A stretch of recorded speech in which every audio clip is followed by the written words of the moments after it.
Good afternoon. I'd like to welcome everyone to the August 16th, 2023 Charleston County Historic Preservation Commission meeting. Please stand and join us for the Pledge of Allegiance and a moment of silence. I pledge allegiance to the flag of the United States of America and to the republic for which it stands, one nation, under God, indivisible, with liberty and justice for all.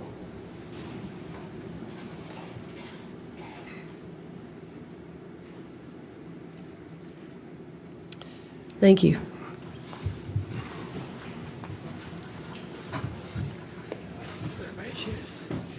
So got some bad weather out there. I'll give everybody a chance to kind of dry off a little bit and have a seat.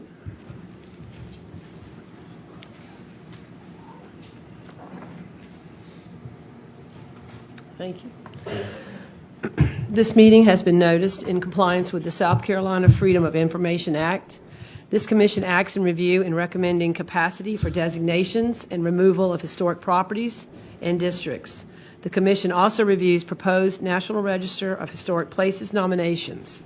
The commission has final decision-making authority on certificates of historic appropriateness. I'd like to introduce myself. My name is Melanie Millar. I'm the chair.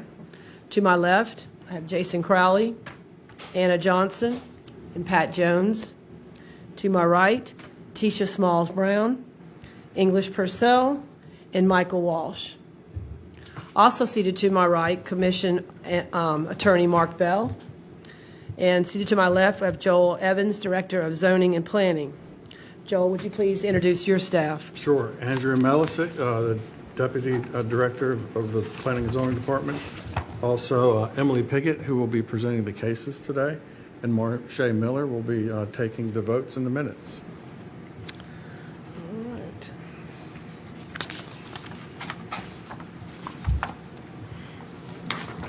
All right, I would like to remind you that in order to get a good recording of the meeting for the minutes, please speak loudly and clearly into your microphones. The next agenda item is the approval of the minutes from the July 19th, 2023 meeting. Is there a motion and a second? Move for approval. Second. There has been a motion and a second. Staff, would you please call roll? Chair Millar. Aye. Vice Chair Crowley. Aye. Commissioner Johnson. Aye. Commissioner Jones. Aye. Commissioner Smalls-Brown. Aye. Commissioner Purcell. Aye. Commissioner Walsh. Ayes have it. Thank you. The next agenda item is HIST-03-23-00077, a request for a certificate of historic appropriateness. Emily, would you please discuss? Thank you. As stated, this request is for a certificate of historic appropriateness for a proposed single-family dwelling unit at TMS 614-00000082, which is a property within the 10-Mile Community Historic District. This table shows the certificate of historic appropriateness applications that have been received within the 10-Mile Community Historic District to date. The 10-Mile community was designated as a Charleston County Historic District in June of 2022. Prior to that, this property was subdivided into 2 lots. This request was deferred by the Commission at their April 19th meeting to allow the applicant to demonstrate there would be no impact to ancestral burial grounds as a result of this proposed development, and to address design comments provided by the Commission. Staff received a revised application on June 5th, which included changes to the proposed house design and documentation showing the applicant's research into historic resources on the property. At the April 19th HPC meeting, the Commission expressed 3 concerns with the application. After hearing concerns raised from the community, the Commission requested the applicant document any historic resources on the property. Additionally, the Commission asked the applicant to consider raising the porch to add more distinction to the entryway, and suggested changing the front load garage to a side load garage. In their revised application, the applicant raised the porch at the request of the Commission. Additionally, the applicant hired Brockington to complete a cultural resources study, which found no historic resources on the subject property. The applicant also stated they were unable to address the commission's concern regarding changing the front load garage to a side load garage due to site constraints. This map was provided by the applicant and shows identified cultural resources within a half-mile radius of the subject property, none of which are located on the subject property itself. This is the location of the subject property when looking at the county as a whole. Here is a map of the historic district showing the location of the property off of Beehive Road. The subject property is zoned low-density residential R4 and is undeveloped. The future land use designation is urban suburban cultural community protection. Surrounding properties are zoned R4 and contain either single-family dwelling units or are undeveloped, and the parcel is within the AE flood zone. Here's an aerial view of the subject property. And the 10-mile community was recognized in the 2016 Charleston County Cultural Resources Survey update as a remnant freedmen community having significant social organization and settlement patterns. Here are images of the subject property and photos of neighboring properties along Beehive Road. This is the proposed site plan showing the existing lot with the proposed house and driveway. Here is the tree and topographic survey for the property. And these are elevations for the proposed house, starting with the left, the right, the rear. Oh, did I skip the front? There we go. Sorry, guys. Front, left, right, and rear. And the proposed roof plan and the floor plans for both stories. And the applicant did provide responses to all of the applicable approval criteria. And because the approval criteria have been satisfied as stated by the applicant, staff recommends approval. In advance of the April 19th meeting, we received 4 letters in opposition to this proposal. And in advance of today's meeting, we received 9 additional letters in opposition. This meeting was noticed as required. Thank you.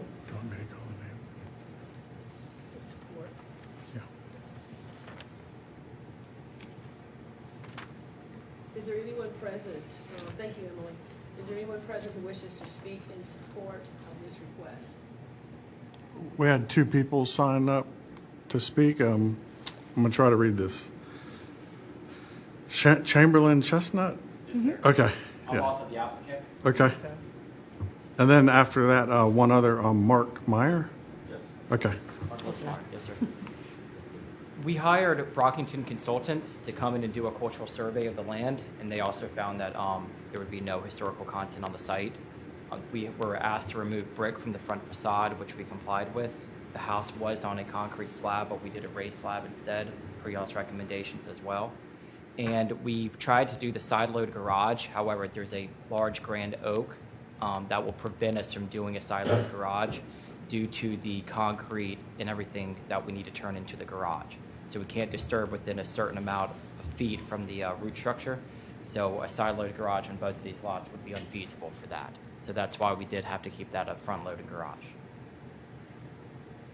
That's all I have for you today.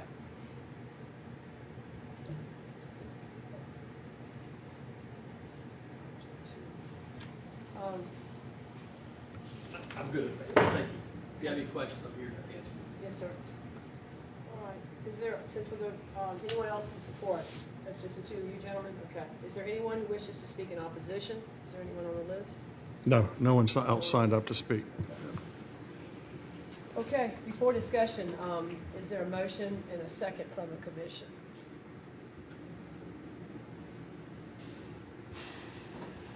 None being said, how about some discussion from commission members? I'm sorry, I will make a motion to approve, just to move this process along. Okay, there's been a motion to approve. Is there a second?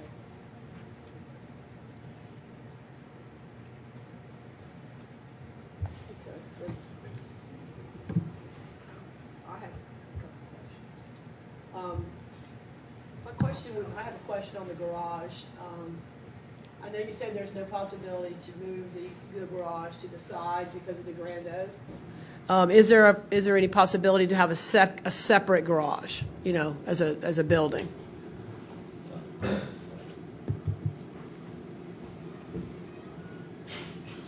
One thing, excuse me, Mark Lipsmeyer. Sir. One thing, there was a comment made at the April meeting that there were no front entry garages on Beehive, and about 32% of the homes on Beehive have front entry garages, just to make that clear. That would even have a bigger constraint on the existing, and there's more than one. I think Chamberlain said there was one. There's several grand trees on the lot. The impact of the driveways to the root system would be, there's no way that the county would approve that to happen. We had Sally Brooks, I believe is her name, go out to the site and take a look at it back in April, or right before the April meeting, and she also agreed with that assessment. Okay, thank you. Yes, ma'am. Was there concern on the aesthetics of that? Yeah, I mean, for my opinion, I still don't think that a front-loaded garage is appropriate for this. I'd rather see the entire garage removed than keeping the front-loaded garage.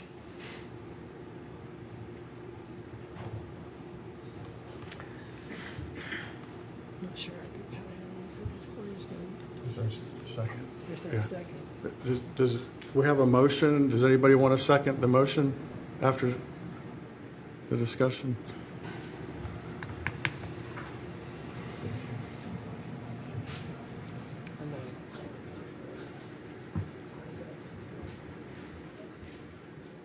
I'll second the motion just to continue with discussion purposes. Okay. All right, so there has been a motion, there's one seconded. Is there any discussion at this point? All right, hearing none, are we ready to vote? Okay. Chair Millar, Aye. Vice Chair Crowley, Nay. Commissioner Johnson, This is a tough one for me.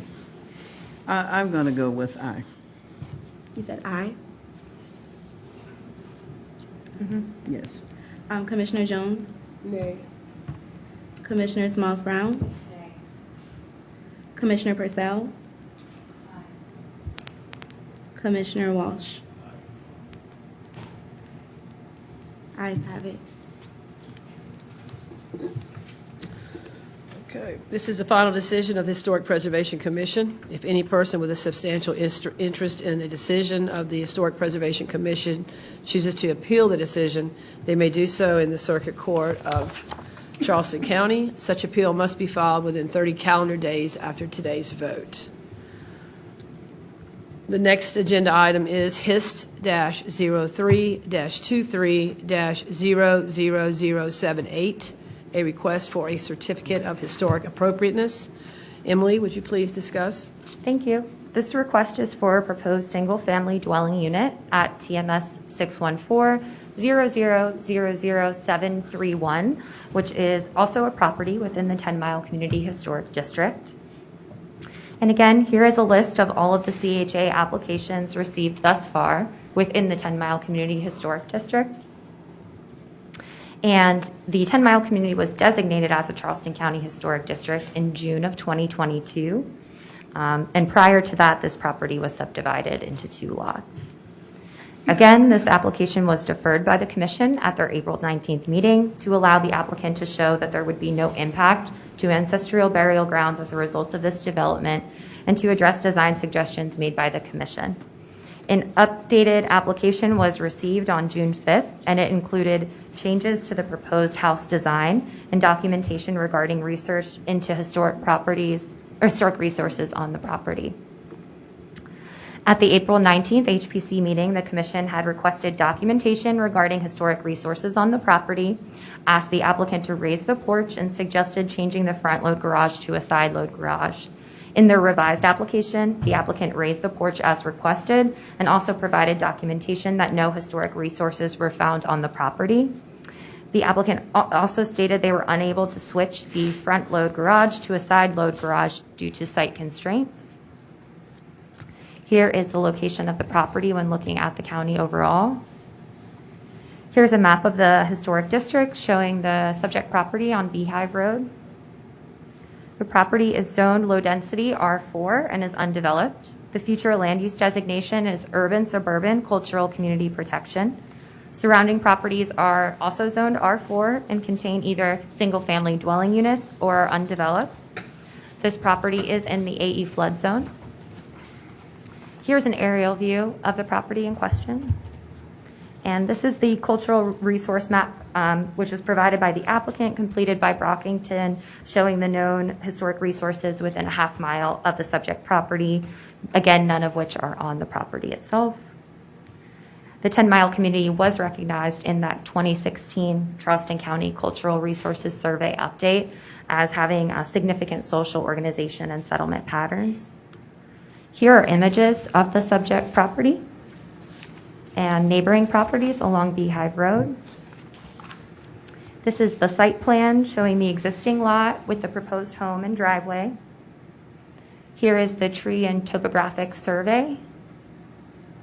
And these are elevations of the home starting with the front, the left, the right, and the rear. This is the roof plan and both floor plans for each story. The applicant did provide responses to all of the applicable approval criteria. And because the applicant states the approval criteria have been satisfied, staff recommends approval.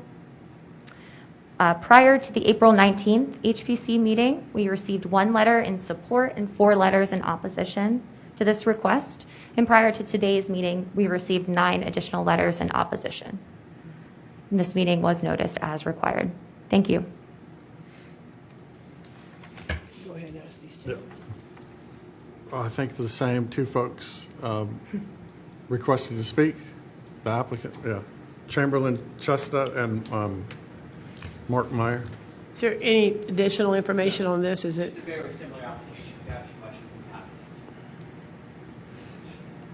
Okay. I think it's the same to me, right? It's comparable. Okay, no one in opposition? Do they have to be on the list? They should have signed up, yes. Sir, did you sign? I did not. I was a bit confused at what was going on. I got here trying to run through the rain.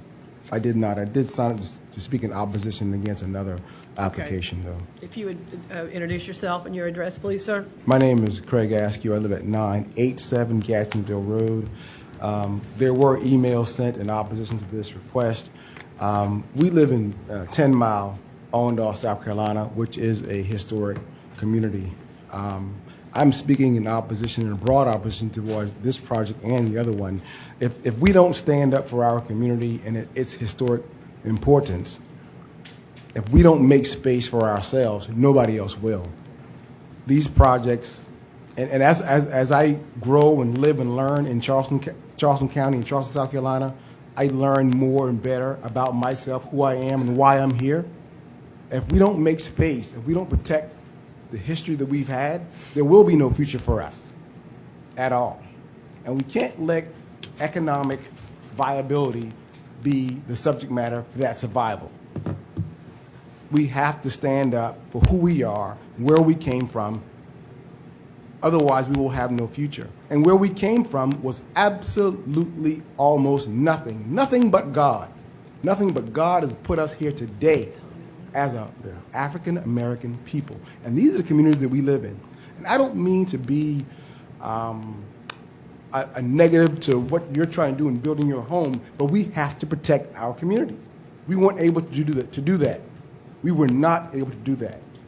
And we just now, in 2023, are having laws and policies to protect our communities for who we are. Thank you. Thank you. Yes, ma'am. Mr. Askew, Mr. Askew? help me out a little bit here. I am wrestling with this. While I support the community, I think that you should be able to, I think the community should speak about how they want the community to look. So are you in opposition to this mainly because of the garage, the location of the garage? Just help me out through that one. So I am in opposition to the whole project. We have been inundated with development. And again, as I grow older, I learn more and I do better, as we all should. We have been inundated as a small community with just a lot of stuff. We've turned around and done a whole lot with a little bit. And we need more time. We need more time. I think it's very, and I hate to use the word unfair, because we are smart enough to know the rules. We are smart enough to understand that they're living, breathing, thinking human beings who should know or understand what other people are feeling and what they're doing. We need time. We need space to figure this stuff out. This is very new to us. That's why I'm saying, no, I don't approve it. I do not. Again, we are a small black community. The people who built the homes in 10 Mile, they built those homes with a little bit of stuff they had. And it wasn't much. And not until 1968 could black people even borrow money from the federal government to get loans on their homes, to improve them. That's why our homes are just bungalow houses. The average home is a bungalow house. They did what they could do, but they made the best that they could make out of them. We need time and space to figure this stuff out. That's why I'm saying no. So pretty much the entire project, you don't like it. It's not a matter of the garage. It's not a matter of location the that. garage. Okay. It's that we need time and space to figure this out. How are we going to survive? There's barely room in the inn. How are we going to survive? And again, this is nothing really pointed personally against you guys. It's just the fact that we live in a community that has never been recognized for anything. We knew that we were good and worthy, but we were never recognized for anything. Even the Constitution said that black people were 3/5 of the people. So property rights, you don't have property rights. That's the basis of which we are coming from right now. Okay. Thank you. All right. Thank you so much. If I could ask a follow-up question too, please, sir, before you sit down? Yes. So just to make sure I understand, you're advocating for no development at all to take place in the 10 Mile community? Again, we need time. I'm not advocating for no development to take place, but this is a lot to ingest.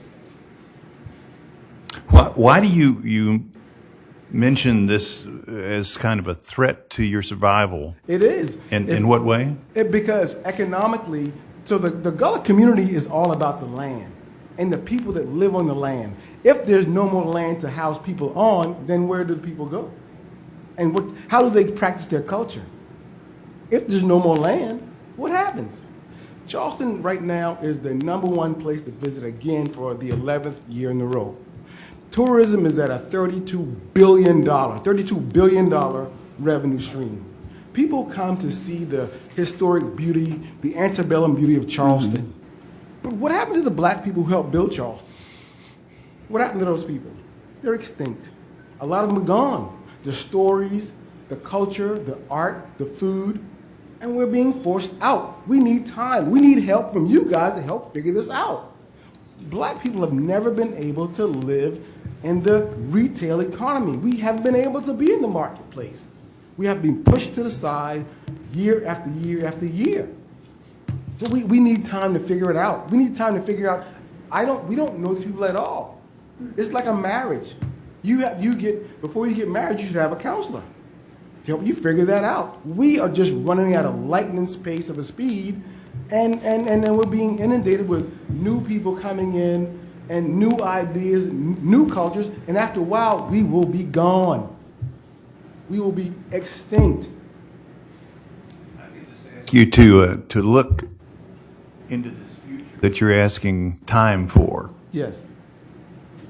You're going to figure out How we as a people can protect our community, our culture, and our heritage, and be able to share that with everybody in a more community way.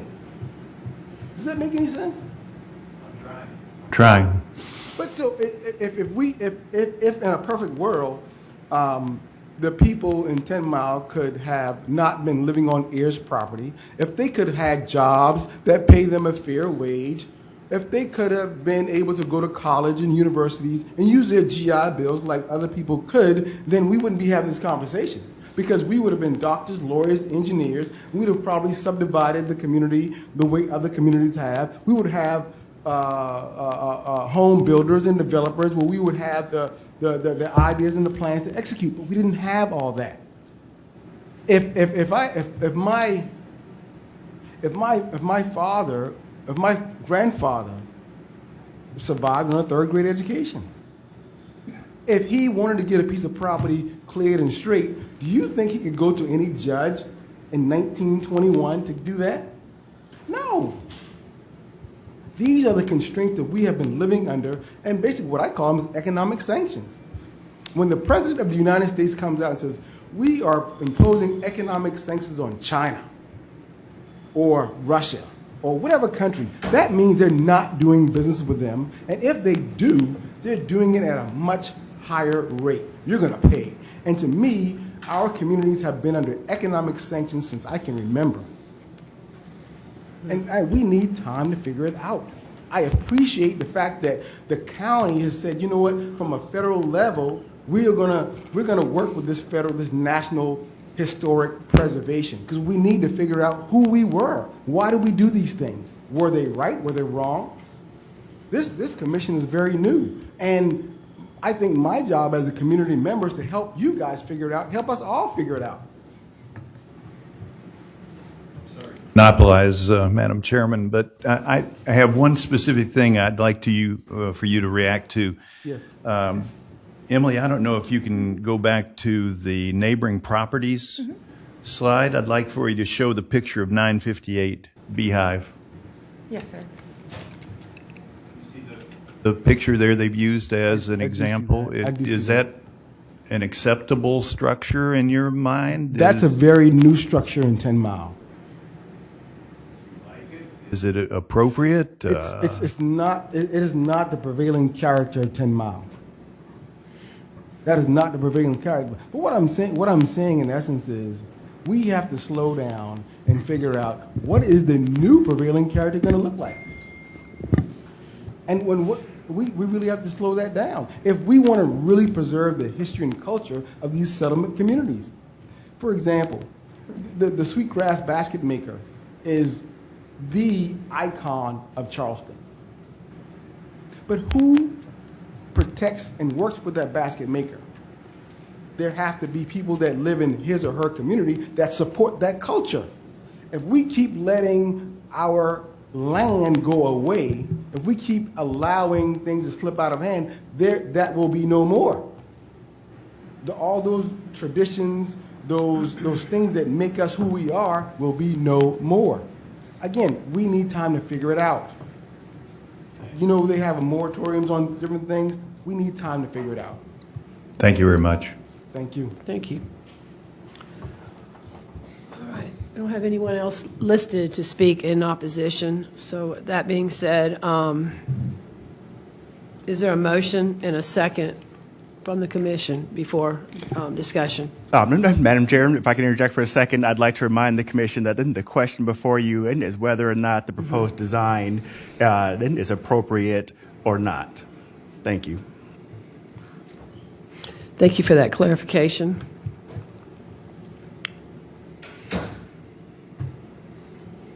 Again, is there a motion and a second from commission?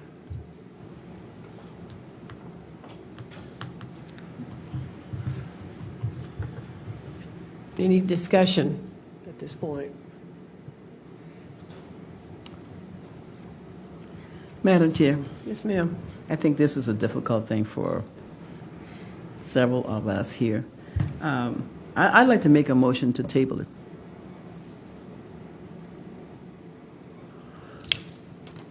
Is there a second?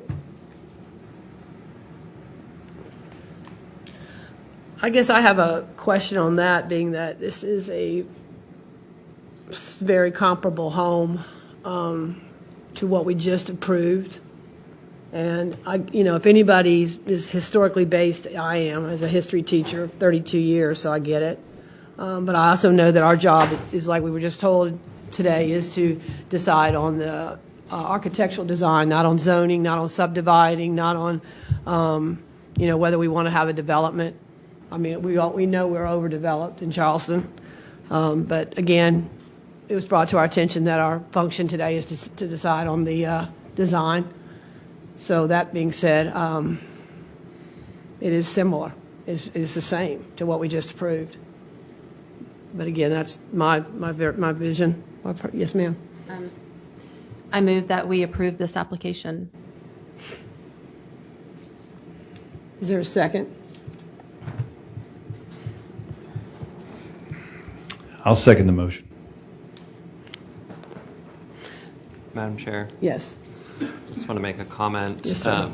Continuing with the fact that I think that the front-loaded garage is not particularly appropriate for this. I also do have concerns that these two neighboring properties are essentially identical, and continuing to add to the inappropriateness of the patterns into this community by essentially doing the same thing as tract home speculative development, just individually lot by lot. And perhaps if these were totally different houses and created some unique interest to the community, there might be more of a ability to support this, but they're essentially the exact same thing, but just very minorly different. Any other discussion before the vote? Yes. Yes, ma'am.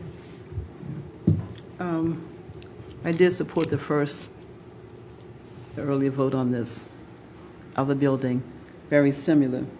And I have to say that I was a little bit kind of in the middle on this.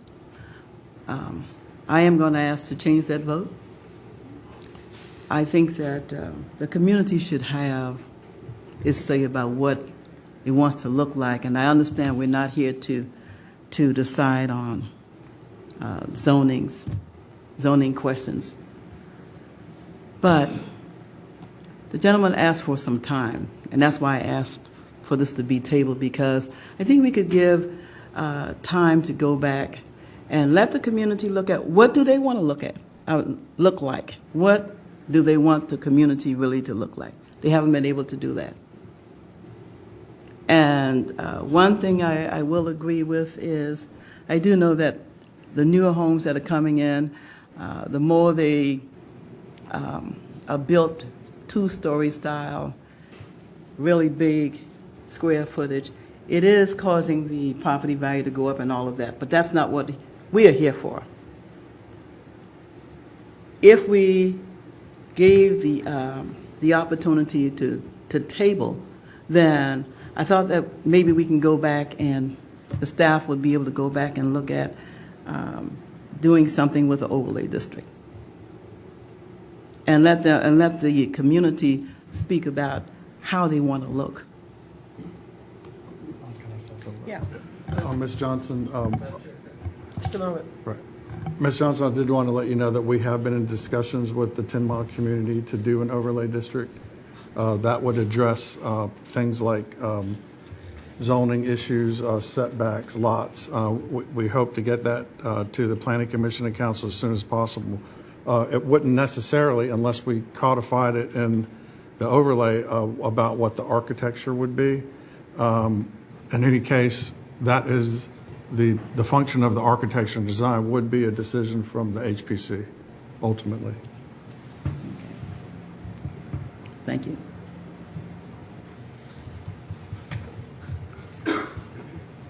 What I understood you to say is, if I'm not mistaken, is that you like to change your vote. Yes. Okay, and that you also would like to table this as well, that we have to address each issue individually. The one at the floor in the moment, excuse me. The one at the floor at the moment is to table, am I correct? No, just to refer. To approve. That didn't pass. I said I was asking that. Oh, It didn't okay. pass. Okay. But so I'm not going to support the second one. That's the bottom line. So All it's going to right. end up being the same thing. Yes, ma'am. Okay.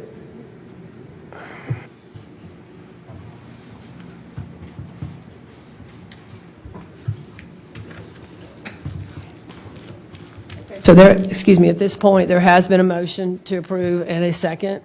So at this time, I believe we need to take the vote. I'm sorry, point of order. Is it not true that a motion to table takes precedence? And it does, and if someone is willing to second that tabling motion. No one seconded. And at the moment, the motion on the floor is to approve. Ms. Johnson has requested a motion to table. No one has seconded that motion. I have a question. I presented the motion, but we want to table. Can I retract my motion and the second so that we may table this? Is that possible? And it's better, and if you would be inclined to table, to second her motion to table, and vote on that motion to table. I second your motion to table. Can we have rebuttal, please? Madam Chair, so what happens to the motion that was seconded to vote to approve or not approve? The attorney speak to that.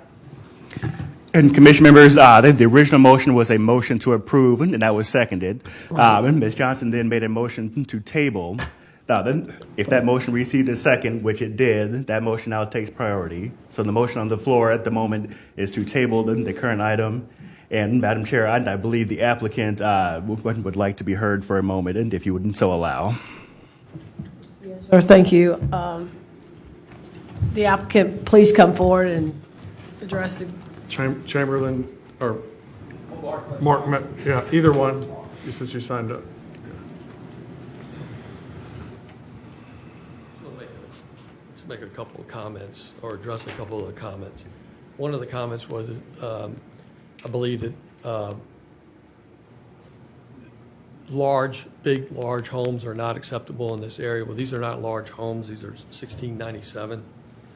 You can see that elevations, one is more than that. One is horizontal. It's Southern traditional architecture. For smaller homes on purpose to make it a little more affordable for this area. Because as you saw on the picture, the photograph of the other home, that home was probably close to $1 million. One has they have different columns.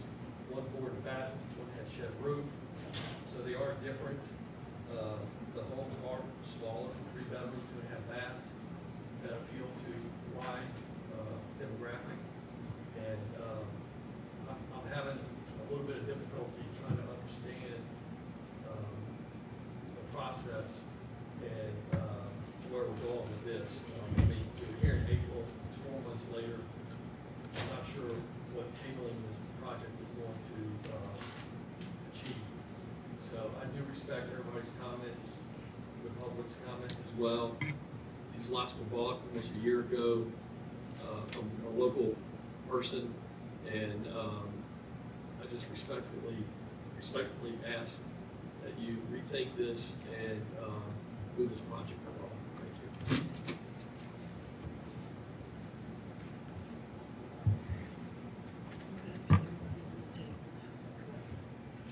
Okay, at this point, there has been a motion to table the decision, and it has been seconded. So I believe that's what we're voting on at this point. Is that correct?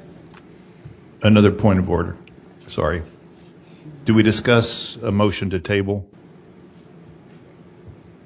Yes. My only concern about, and I fully empathize with everything that's been said about where we are with this, and are we right, are we wrong? But my only concern about the motion to table is for how long? And I know you're asking for time. I would only say how long. This has been going on for a while. I mean, will we be here next year, the same time, talking about the same project? Concerned about tabling. I have a question. I guess when I was thinking about tabling this, and I thought about the overlay district, but how long you think Mr. Evans, that process would be? In the last discussions we had with some of the representatives from 10 Mile, they were going to send us a draft to start reviewing. It will probably be at least 6 months. We have to notify everyone in the district that's mapped out for the overlay and post all the properties. But we need to see the first draft that the 10 Mile community is preparing before we can start that process. I wanted them to have some time to go through that process of the overlay district. But I am prepared to vote to deny this, as I said before. If you want to go that route, then we can go that route. Because I have seen houses that look very differently from what is in the historic districts. And I do understand better what Mr. Askew is saying. I thought it was just a matter of them not approving the garage, the front loading, but it is more than that.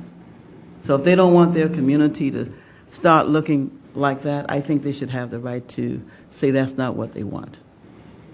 I'll just say again, we don't know if there will or will not be any architectural standards as part of the overlay. I think the impetus of the overlay is to figure out the minimum lot sizes and density and commercial uses.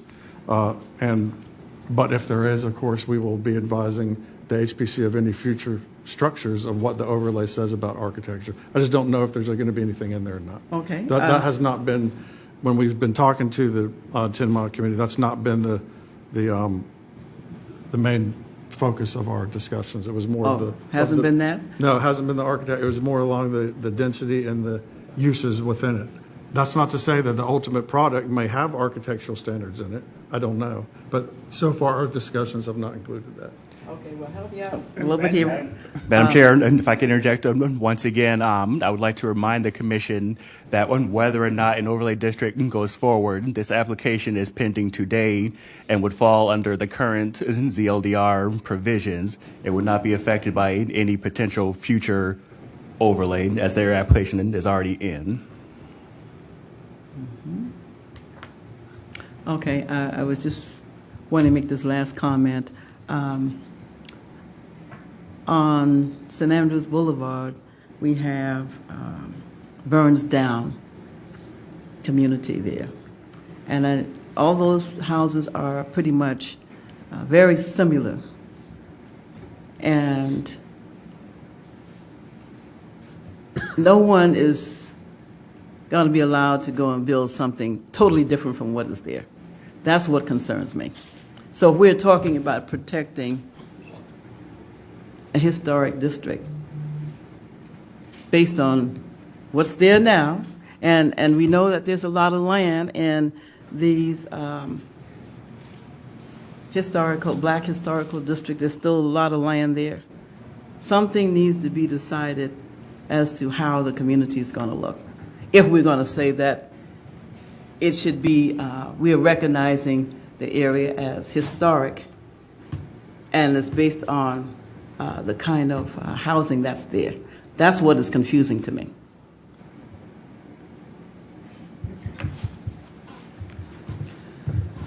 Is there any other discussion before we move forward on the motion to table? Can I have one final say, please? Yes. With all due respect, this process has been going on for quite some time. Several community members in the 2 Mile community have made it clear, 6 Mile community, excuse me, that they don't want any development. They don't care what the home looks like. They don't want any development whatsoever. This property was subdivided years ago and was purchased as a single-family buildable lot. And we have been working very hard for the last few months and already come here once in order to achieve that. After my discussions with some of the last about 4 months ago, they just basically said, you're not building anything there. That's what was told to my face. So we are trying very hard in order to raise the foundation, take the brick off to appeal, but it's clear to us that they just don't want anything built whatsoever. It has nothing to do with the front-facing garage, or maybe the houses, in your opinion, look a little similar. They just don't want any development whatsoever. And we don't think that that is right or that is fair for what's currently happening, because with the current HPC, there's no guidelines. We come in here totally blind, and yes, I understand this is a new committee and stuff like that, and I totally respect that. But if we had a certain set of guidelines like the Board of Architectural Review does in the city of Charleston, we could adhere to that, we could have a checklist, and we could prevent something that we think would be approved first of all.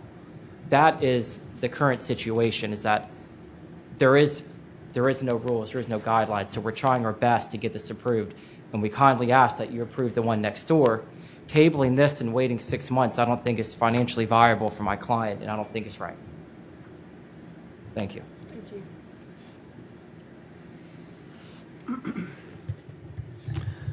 Okay, well, at this point, I believe we have the motions on the table to table the, and then we have had a second, so we need to go ahead and have the vote. Am I to understand, is there anyone else, any discussion on that? Okay. Roll call? Chair Millar, Nay. Vice Chair Crowley, Nay. Commissioner Johnson, I support.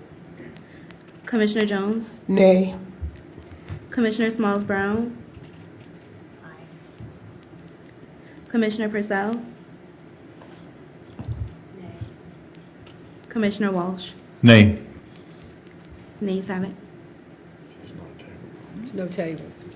Does that go back to the original motion? And commission members, the motion on the floor is a motion to approve. Again, any discussion? And there already has been a motion and a second. Correct. Any discussion before the vote?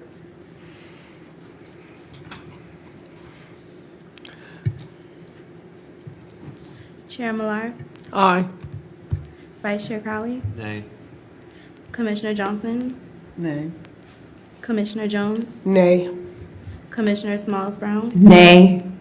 Commissioner Purcell, Commissioner Walsh. Aye. Nays have it.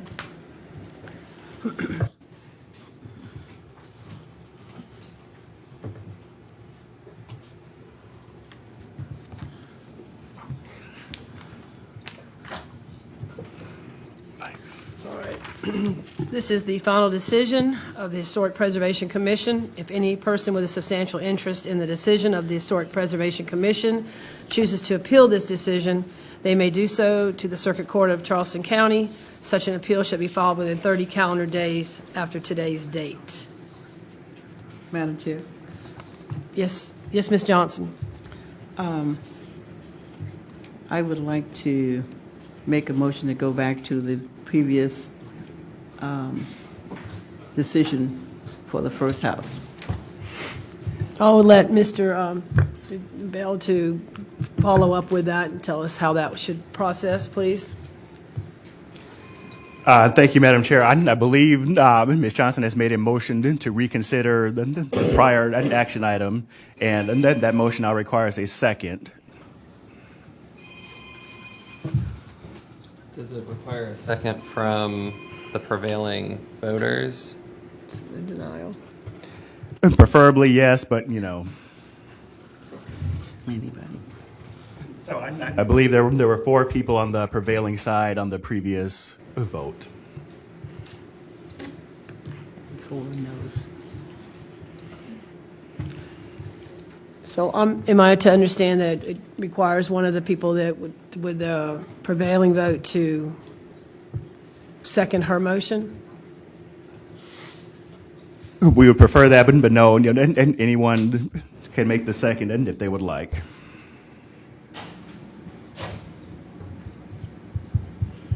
Okay. They would like to make a second.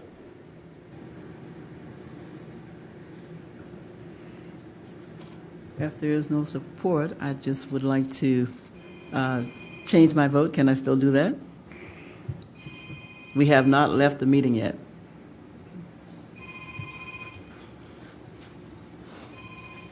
Ms. Johnson, unfortunately not. That action item has been closed, and changing your vote would effectively change the outcome of that decision. Therefore, we need to go through the process of having the full body reconsider that vote. Okay. Thank you, ma'am. Okay. All right, I'll accept that. 1 in, 1 out. All right. The next agenda item is HIST, make sure I'm on the right spot here, HIST-07-23-00088, a request for a certificate of historic appropriateness. Emily, please discuss. Okay, thank you. As stated, this request is for a CHA for a proposed single-family dwelling unit outbuilding, which is a storage shed and associated site improvements at TMS 615-000021, which is also a property within the 10-mile Community Historic District.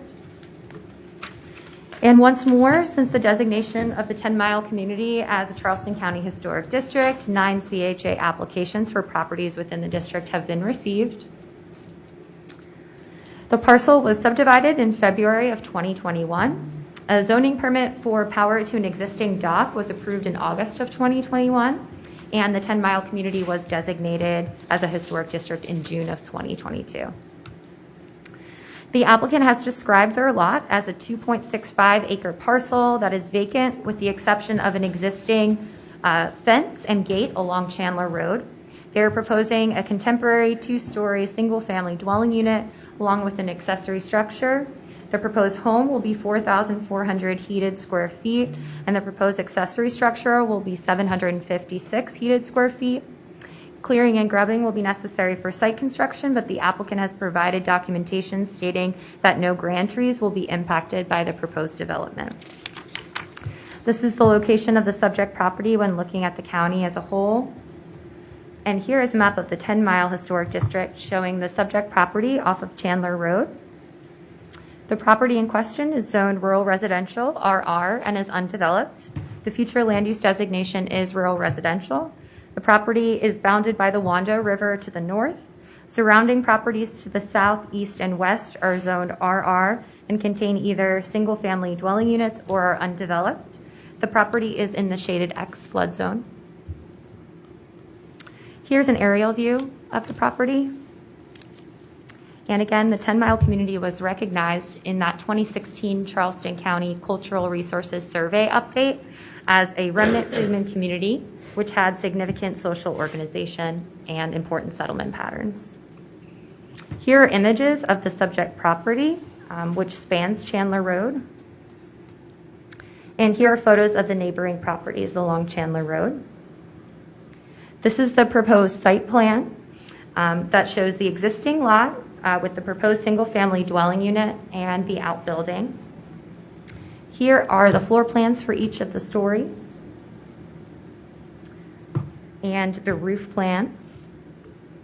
These are renderings of the proposed home that was provided by the applicant. It shows both the view from Chandler Road and then also from the entry and drop-off area.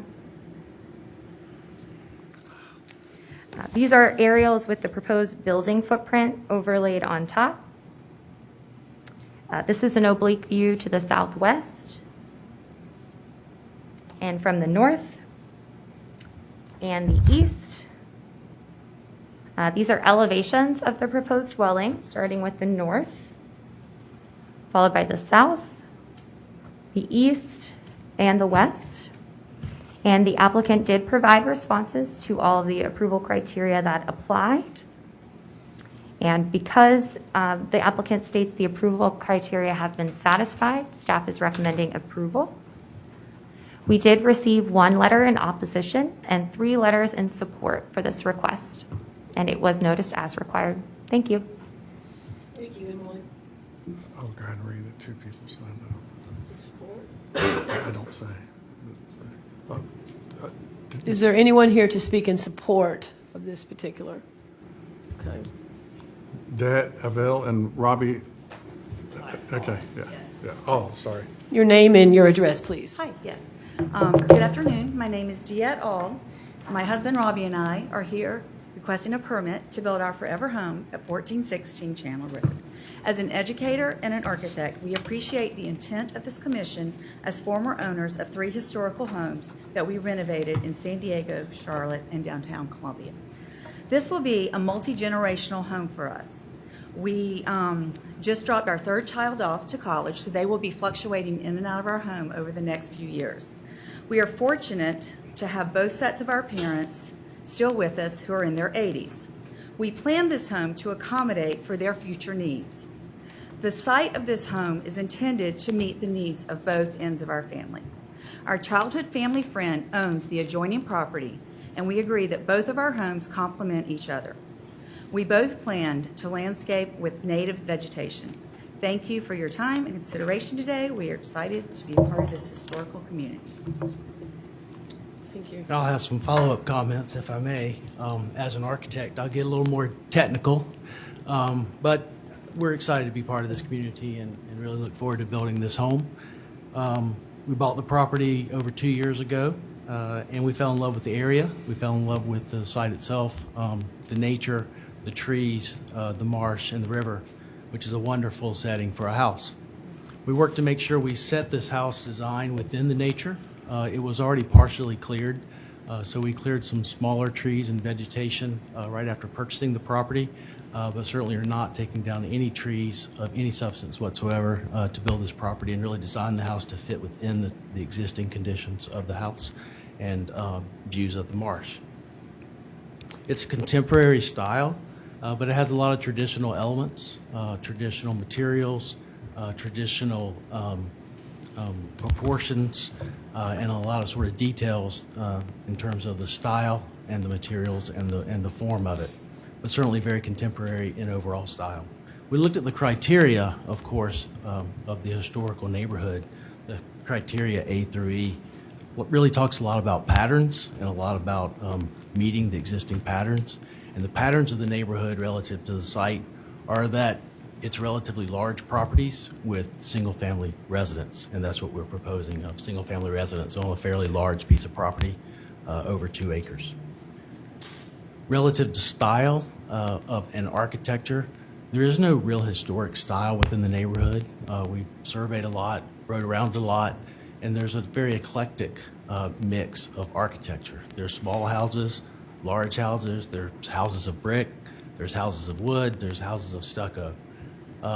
And so really, we don't think, well, I shouldn't say we don't think, I do think that a new style is appropriate for this neighborhood because we don't want to recreate a historical style.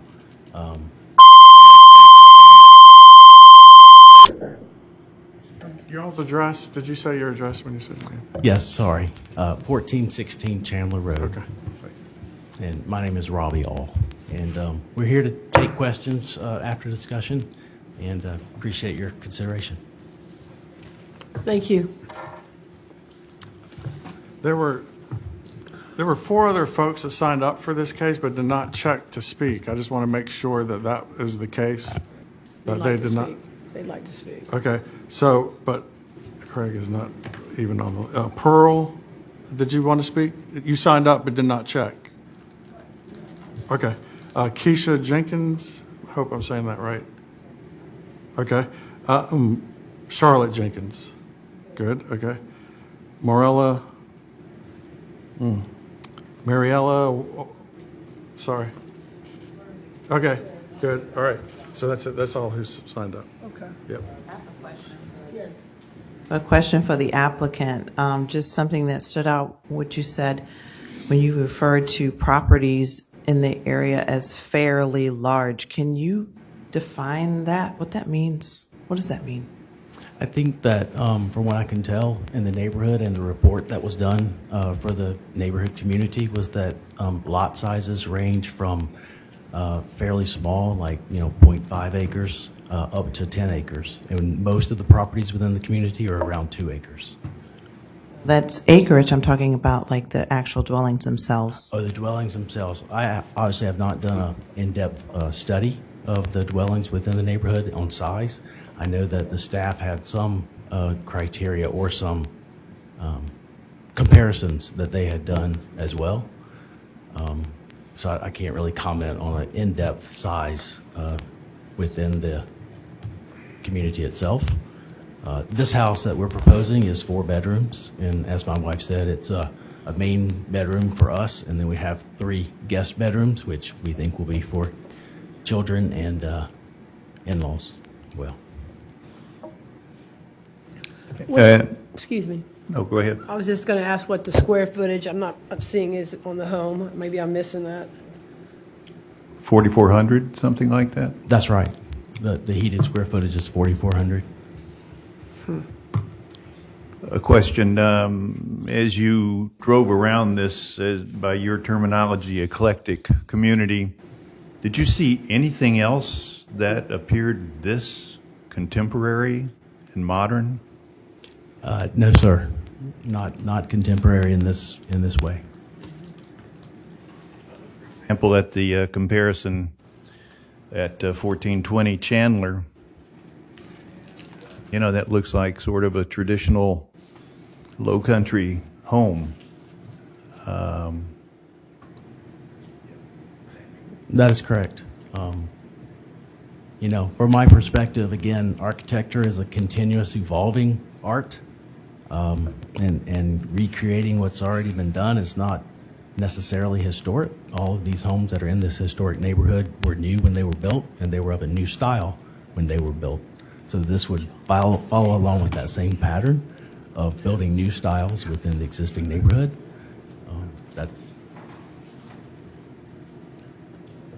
Anyone else, any other discussion or questions? Sure.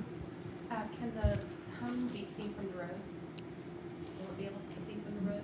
Yes, ma'am. If there's an approximate view there being shown, sort of through the trees and through the landscaping, you'll be able to see the road from Chandler Road. So no buffer at all? It is set back appropriately from the street, and it's buffered by fairly extensive landscaping, and we'll be adding more. The idea, again, is to have a house in the woods, not be exposed. Thank you. I have a question. Yes, sir, Mr. Crawley? The plaster on the exterior, is that on masonry or on frame? How are you constructing that? It's on wood-framed plaster, not stucco, but actual cementitious plaster, but on wood-frame construction.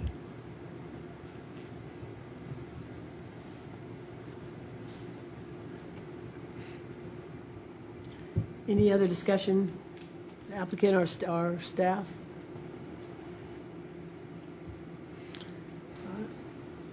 None being heard, is there a motion to approve, deny? I'll make a motion to approve to move things along. It's been a motion to approve. Do I have a second?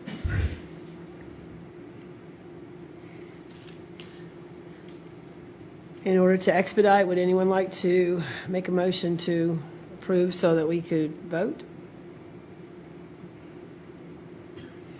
Am I able to do that? I would move to defer. I think that there needs to be, I'm not opposed to a contemporary style. I don't think it's quite fitting with low country materials. We don't really have stone down here. I think that there could be ways to get a pretty interesting contemporary design here, but I think this is feeling a little out of context to the low country and could benefit from a little more context to the natural materials. Yes, sir. Would you come forward so we can hear you?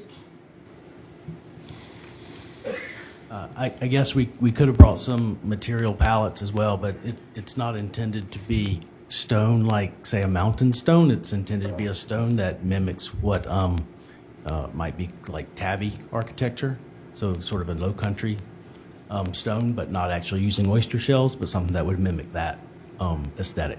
So it would be sort of based in low country architecture. Emily, could you put back the picture for 1420, please, Chandler Road? Am I to understand that that is the next door residence? Yes, ma'am. Jason, you made a motion to table this, correct?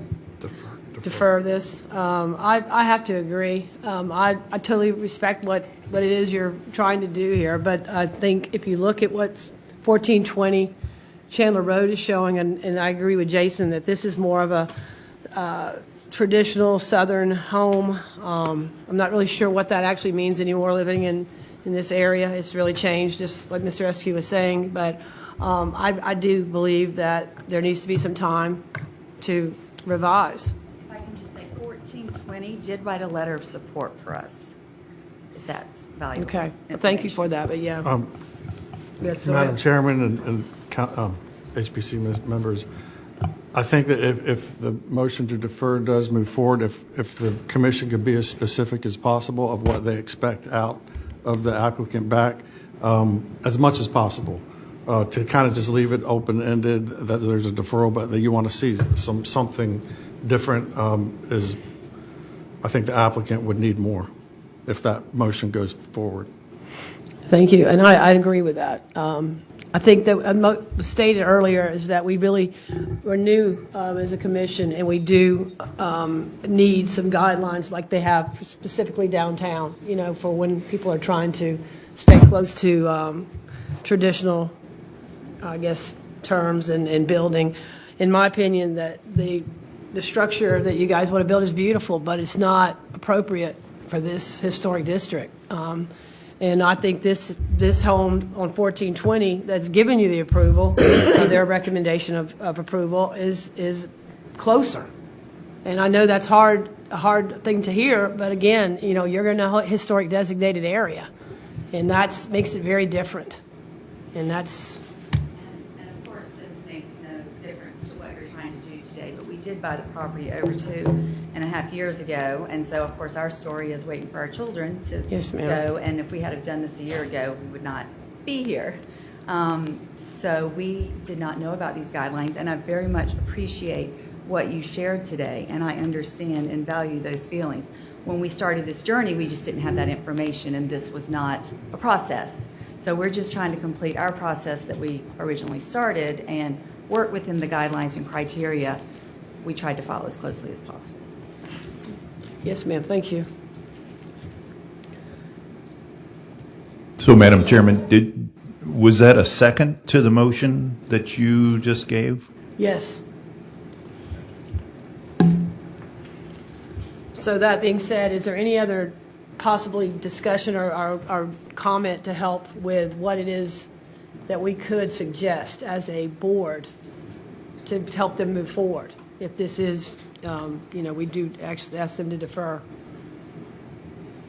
Yeah. And how long are we talking about as well? I mean, I have some points that I can, I think more information about the materials would be helpful to better understand the approach and the context of what we're looking at. Because in one image, it looks like Riverstone. In this rendering, it looks like it's all concrete and stucco. I would strongly encourage you to not do stucco over wood frame unless you want to have moisture in your house, because that is something that there's plenty of examples of.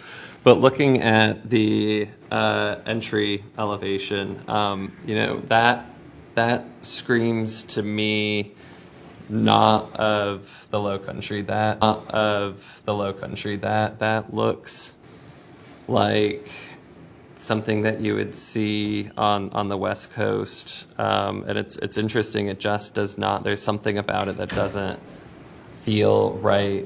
If it's the blockiness or just the openings, I think that there needs to be some more work on that level, and similarly on the Chandler Road side, it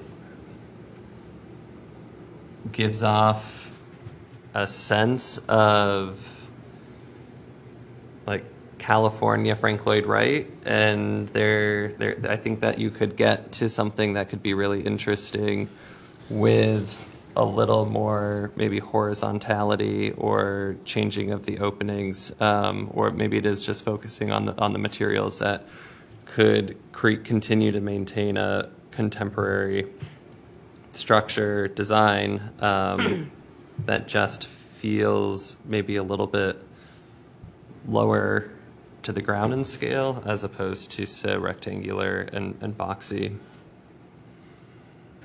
I would add also the roof line, to me, is it's just a real obvious point. Am I missing? Does anyone else have anything comparable? I mean, it's beautiful. I mean, it is a beautiful home, and I just, I know how much work you put into this because I'm in the process of building myself, and my husband and I, it's a lot. But that strikes me right off is the roof line. It just does not fit the Low Country, in my opinion, and I'm, again, representing the opinion of the Historic Preservation Commission. And that's about the only thing I could add other than the outwardly, the materials. But again, that's, my view. Madam Chair, I concur with your assessment as well as Commissioner Crowley's. To me, it doesn't blend in with the aesthetic that's currently there. It's almost overwhelming.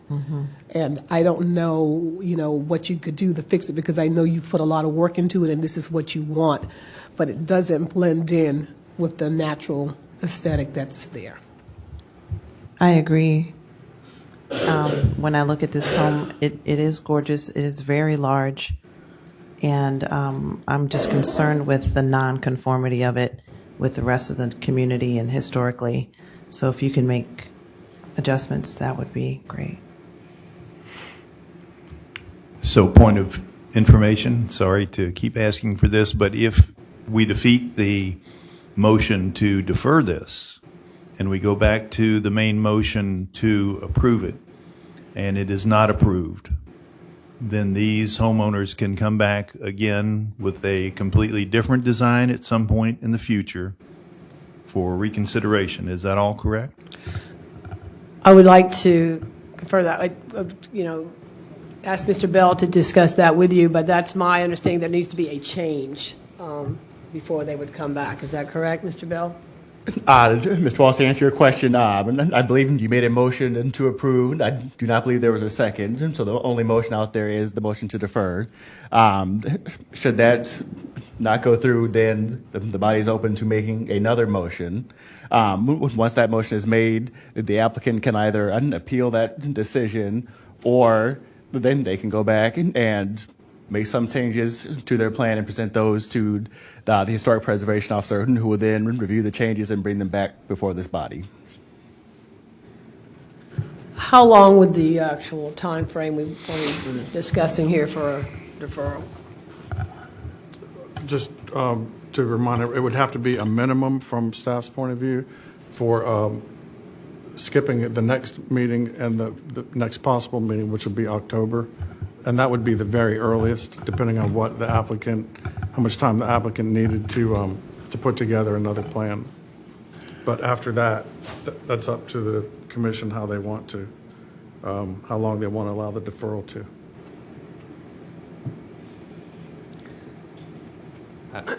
I mean, I would put my motion to the next earliest meeting that the applicant can provide. Okay, that there has been a motion to defer the decision for at least to the next, to the October meeting, am I correct? That's the next available meeting, Next yes. available would be the October meeting. There has been a second, has there been a second to that as well? Yeah, okay. So there's been a first, a motion and a second. I guess at this point, unless there's other discussion, we'll take a vote. Okay, Chair Millar, Aye. Vice Chair Crowley. Aye. Commissioner Johnson. Aye. Commissioner Jones. Aye. Commissioner Smalls Brown. Aye. Commissioner Purcell. Aye. Commissioner Walsh. Nay. The ayes have it.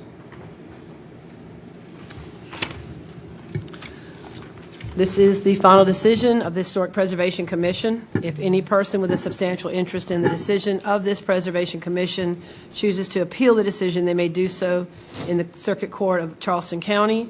Such an appeal should be filed within 30 calendar days after today's vote, after today's date. The next agenda item is HIST 07-23-00091, a request for a certificate of historic appropriateness. Emily, please discuss. Thank you very much. This request is for the Phillips Community Drainage Project, which is on several properties, so bear with me. TMS 853-00-00008, 0011, 021, 024, 025, 026, 028, 122, 123, 159, 190, 200, 216, 221, 249, 252, 262, 267, 276, 293, 294, 296, 305, 309, 329, 330, 331, and 385, which are all properties within the Phillips Community Historic District. So here is a list of all of the CHA applications that we have received within the Phillips Community Historic District since it was designated in August of 2021. The applicant has described that this project will improve an existing drainage system that runs from Canyon Lane through the Phillips community and under Bessemer Road where it reaches Oralbeck Creek. The applicant states that these efforts will increase the capacity of the existing drainage system by upgrading the size of the culverts under the following roads: Canyon Lane, Elijah Smalls Road, Bennett Charles Road, Bobo Road, the end of Alonzo Rouse Lane, Joseph Glover Road, and Bessemer Road. The applicant will also be grading and shaping the existing canal and creating a maintenance shelf. This is the location of the subject properties when looking at the county overall. Here is a map of the historic district showing the location of the subject properties within the Phillips community. And the Phillips community is the Reconstruction era South Carolina Land Commission platted community. And when it was designated, the district covered roughly 420 acres. The subject properties are zoned special management S3 and contain single-family dwelling units, mobile homes, a church, or are undeveloped. The future land use designation for the properties is urban, suburban, cultural community protection. The project spans within the AE, shaded X, and X flood zones. Here's an aerial view of the subject properties. These are images of the ditch in question. And these photos show county machines working in an area where there is adequate easement space. And then on the right, that is a photo of one of the culverts in the project area that is full of sediment. And this is an 1875 plat of the Phillips community. And you can actually see that line running diagonally through the platted properties. That is the ditch that we are talking about today. This was provided by the applicant to show the project area. And this is the strip map that was provided by the applicant. So areas in orange are existing drainage easements, and areas in blue are proposed easement areas. And this is the proposed plan and profile.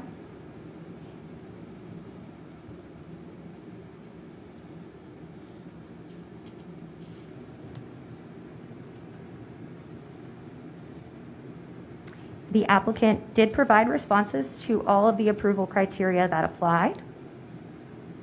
And because the applicant states the approval criteria have been satisfied, staff does recommend approval. We did receive one letter with questions regarding this project, and we noticed as required. Thank you. Okay. I think the applicant, Wes Linker, would like to be the first speaker with Public Works, Charleston County. Wes Linker, Technical Program Manager, Charleston County Public Works. This project was given to me by we had an employee leave and kind of fell to me. So I don't know a lot of the history on the project. I do know that it started in 2010 with a drainage study, and there was some subsequent design, some subsequent value engineering, a new drainage study to reduce some box culverts down to pipes, and now we are here today with you. We have all permits in hand, with the exception of the county zoning permit, which will require us to come to the HPC to get a CHA, and then we will need to go to the BZA for the removal of one grand tree and to encroach into the to encroach greater than 25% of the drip line of 2 other grand trees. Other than that, Emily did a great job of explaining the project, but kind of the history. There's been a lot of noted flooding in the Phillips community along this canal. The goal of this project is to increase the capacity downstream at Bessemer and work our way up and reshaping the ditch, performing maintenance on the existing ditch that is there, and then creating that maintenance shelf that will allow for continued maintenance in the future, which is one of the reasons that it's the upper part of the system has not been maintained as well, because we did not have adequate easement. So I'm willing to answer any questions. I also have someone with Brockington, Mr. James, who will kind of speak to the historic,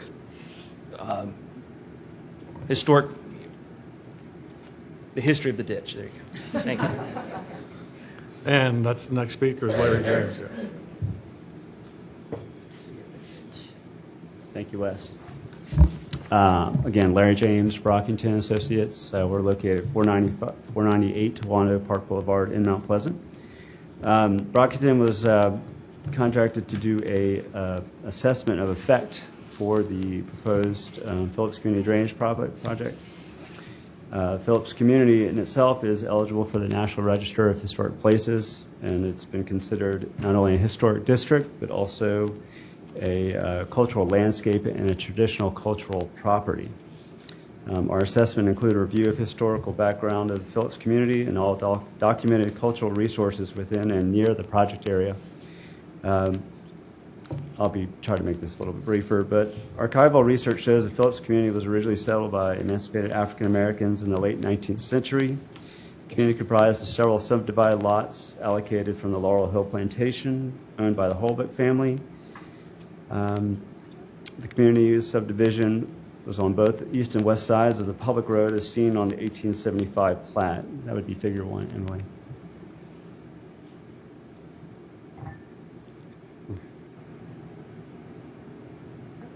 I apologize. I thought I was showing it to you. There we go. There you go. So, previously identified as the drain, actually that is the public road, and you can see right on the map where the drain is today. Zoom in on that, Emily, by chance. Yeah.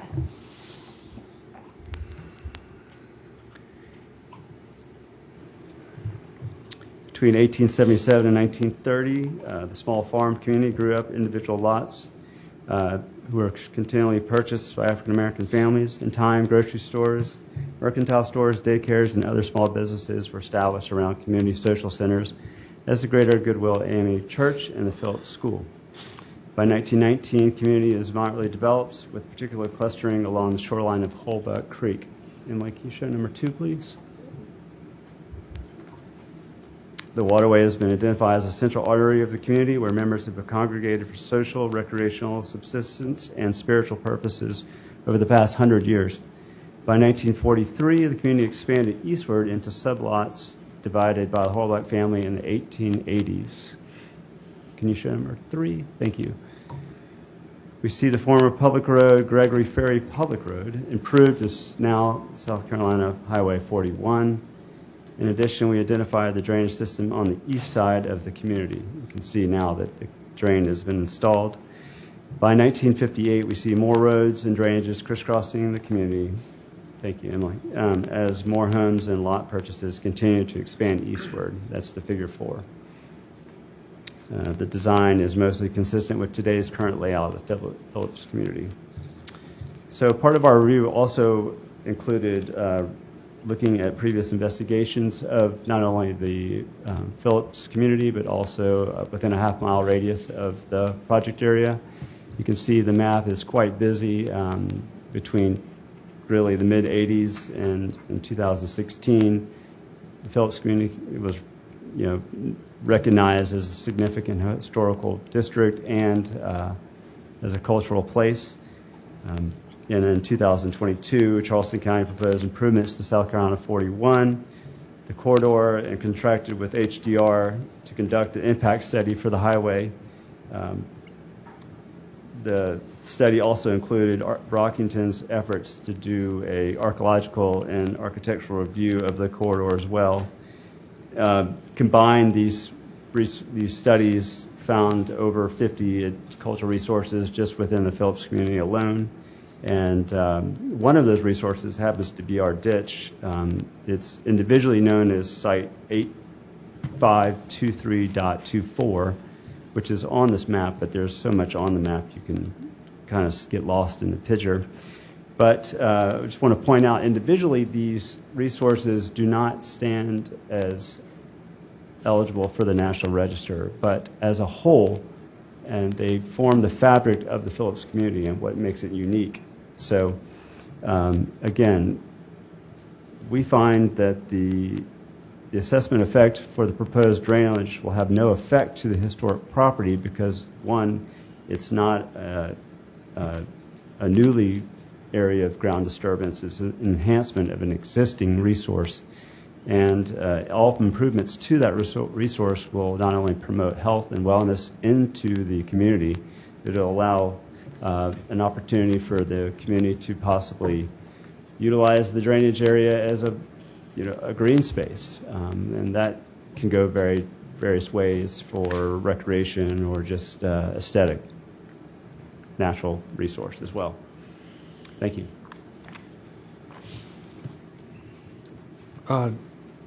Jonathan Forn. My name is Jonathan Ford. I live at 2906 Canyon Lane, about 300 feet off of Canyon Lane.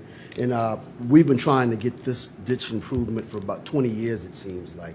Less than 3 years ago, I replaced the old dwelling with a manufactured home, and I had to basically buy $10,000 worth of dirt in order to, because the water doesn't go anywhere anymore. With all the new subdivisions that come around, we have problems with flooding that we never had before. So we're in agreement with this because, like I said, we've been trying to get this done for 20 years now. So we would like for you to approve this. Thank you.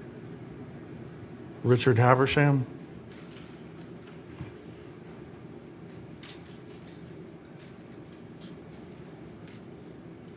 Yes, my name is Richard Haversham. I live at 2938 Bennett Charles Road. And I'm one of the person who brought this in front of Charleston County Council after a storm. Well, my property runs right along this ditch. And after that storm, it flooded and I had water in my garage. And another young lady that was on Bobo Road, she was about 4 feet off of ground level, and she had water up to her porch. And that's why we came to Charleston County about this. And we do agree that this is needed. You know, Mr. Johnson, Mr. Ford said that since all the development and they clear cut all those trees and everything, now instead of the water draining, the trees soaking up a lot of that water, all this water is going in the ditch, and the ditches, the pipes are not large enough to take the water out. Even though the water moves, it don't move fast enough to keep from our yards from flooding. So we are in agreement with the improvement of the ditch. Thank you. And Fred Smalls.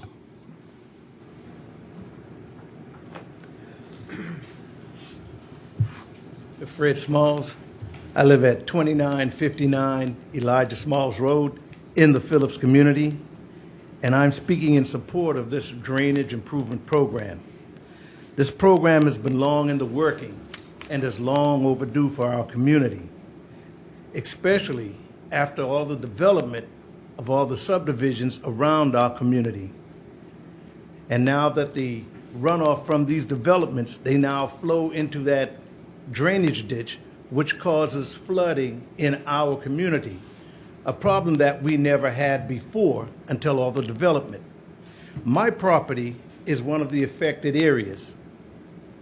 When the ditches overflows, some of the areas that we used to use for farming and planting crops now are underwater because of the flooding. So this drainage improvement project will also help to improve our quality of life in these areas, because with all that flooding, we have that standing water, which breeds mosquitoes, brings snakes. So we need to get this taken care of. And this drainage project, we've been trying to get it done for at least 20 years now. And finally, it's in a stage where it could move forward. So we're requesting that you all grant this project to move forward. Thank you. That's it. All right, before discussion, is there a motion and a second from the commission? Madam Chair, Yes. I'd like to move for approval. of I'll the second that. project. I'll second that. So there's been a motion and there's been a second. Is there any discussion? I have a question. Yes. Mr. James, is your role just to do the assessment up front, or Mr. Linker, either of you can answer, or will your firm be there on site so that during the process, if there's any materials that are discovered or archaeological things that might come up, that can be collected or documented as part of this? We discussed this a little bit ahead of time, and most of this area, there's no new disturbance. It's maintenance of an existing canal, and there were already culverts there. We're just going to remove those and put new ones in, larger ones in. So there's not going to be new areas of disturbance per se. Okay, thank you.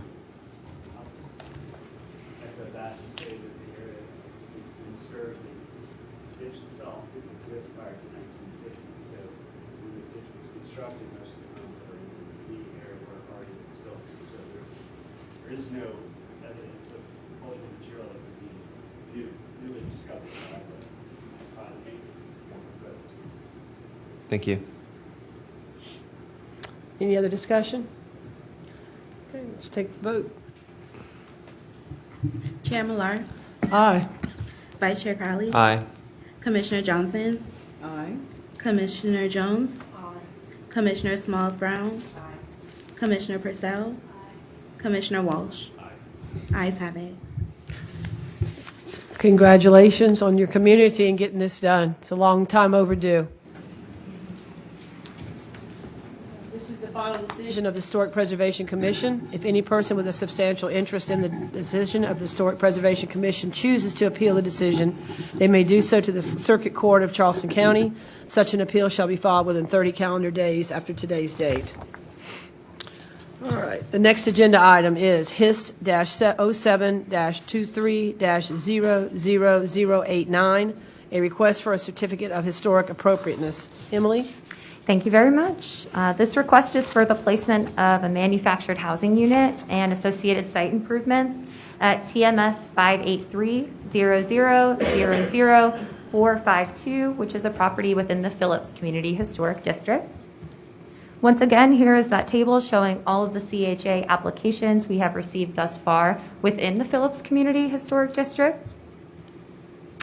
And again, the community was designated in August of 2021 as a historic district. This property was created by subdivision in June of 2022. The applicant is proposing the placement of an 1,800 square foot mobile home on an existing lot that is just under half an acre in size. The lot is accessed via an easement at the cul-de-sac at the end of Joseph Glover Road. Here's the location of the subject property when looking at the county as a whole. This is the location of the subject property off of Joseph Glover Road. The Phillips community is a Reconstruction era South Carolina land commission platted community, and again, it covers roughly 420 acres. The subject property is zoned Special Management S3 and is currently undeveloped. The future land use designation is Urban Suburban Cultural Community Protection. Surrounding properties to the west, east, and south are also zoned S3 and contain either single-family dwelling units or are undeveloped. The properties to the north are zoned planned development within the town of Mount Pleasant and contain single-family dwelling units. The subject parcel is in the AE flood zone. And here is an aerial view of the subject property. And this is as close as we could get to the subject property off the public road. And this is a surrounding property that was noted as a contributing resource in the draft nomination listing for the National Register. These are nearby properties that were not noted as contributing. This is the proposed site plan showing the mobile home and proposed dirt access. Here are the elevations.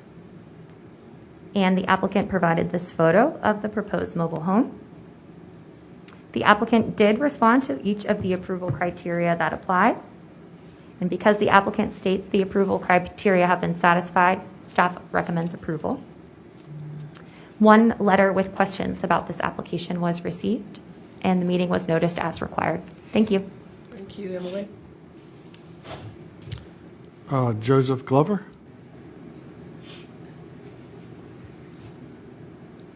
The only statement I have to make is I'm third generation, 2 generations behind me, and Fulop is a historical community, meaning it's family-based, so I want to keep my family going in this community. That's it. Sir, what is your address? 3006 Joseph Glover Road. I am Joseph Glover, third. Thank you. Jerry Anderson? Oh. Well, name's there, but that's okay. You don't have to speak. Okay. Okay, that's all right. Support. You don't have to speak. Richard Habersham.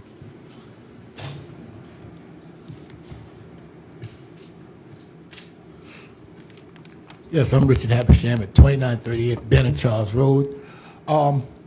This is not unusual to have a mobile home in the area. You have several mobile homes, and like he said, his family go way deep, a little deeper than 3 generations. you go because his family's part of the Turner family, and they go way back. I think his great grandfather is one of the original resident of his communities. So it's not unusual to have a mobile home, and we welcome him back into the community. Thank you. That's it. Before discussion, is there a motion and a second from the commission? I make a motion to approve. There's been a motion and there's been a second. Any other discussion? Take the vote. Millard, Aye. Vice Chair Crowley, Aye. Commissioner Johnson. Aye. Commissioner Jones. Aye. Commissioner Smalls Brown. Aye. Commissioner Purcell. Aye.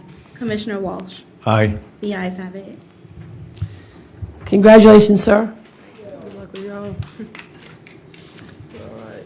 This is the final decision of the Historic Preservation Commission. If any person with a substantial interest in the decision of the Historic Preservation Commission chooses to appeal the decision, they may do so at the Circuit Court of Charleston County. Such an appeal should be filed within 30 calendar days after today's date. All right. The next agenda item is HIST-07-23-00090, a request for a certificate of historic appropriateness.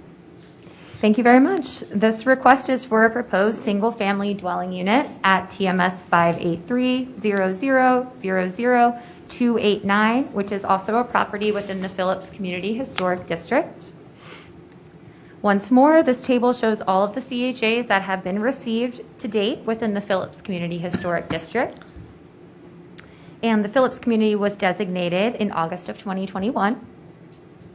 The proposal includes a contemporary style, 2,723 square foot, 2-story, single-family dwelling unit and detached 2-car garage that will be 506 square feet.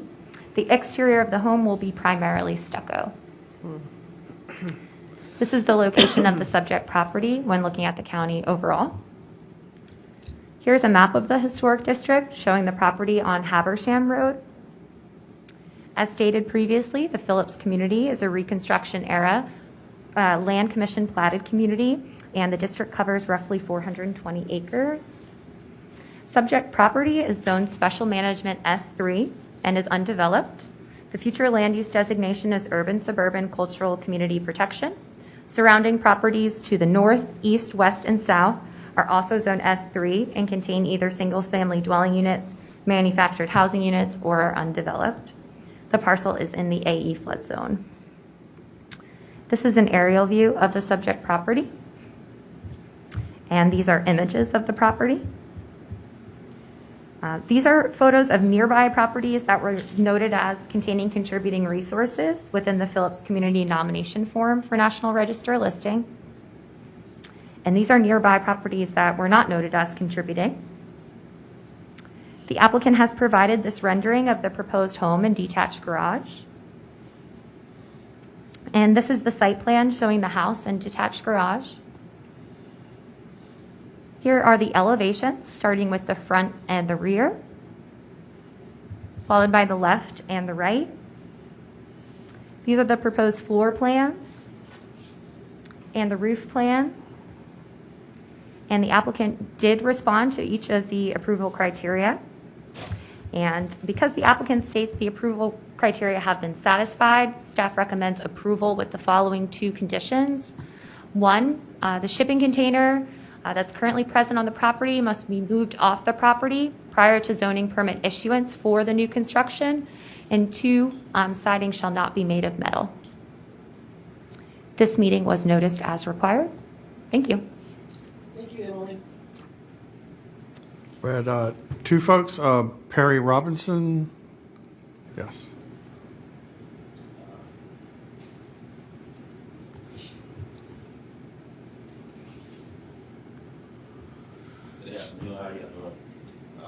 I'm from the community. I kept the school bus on the same corner. That's my grandmother's property that was left to me. I went to the Army, came back, started a trucking company here, and I just want to move back where I grew up. That's about it.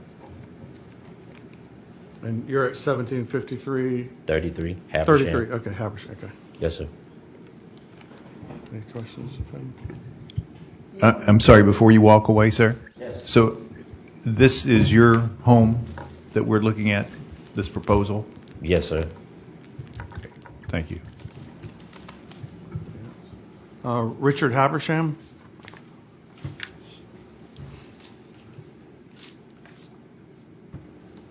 Yeah, Richard Hampshire at 2938 Ben Charles Road. I own the property right next door to it, that mobile home. I own that, and the house that's behind it is my parents' home. So I know the area.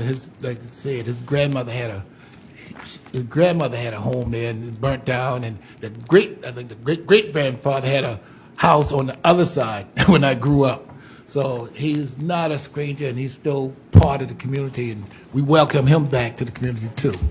Thank you. All right, that's it. Before discussion, is there a motion? Second, one.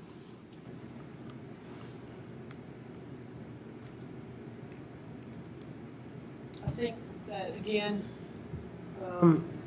we're looking at a design situation, a beautiful home, but again, I don't see that it reflects that community.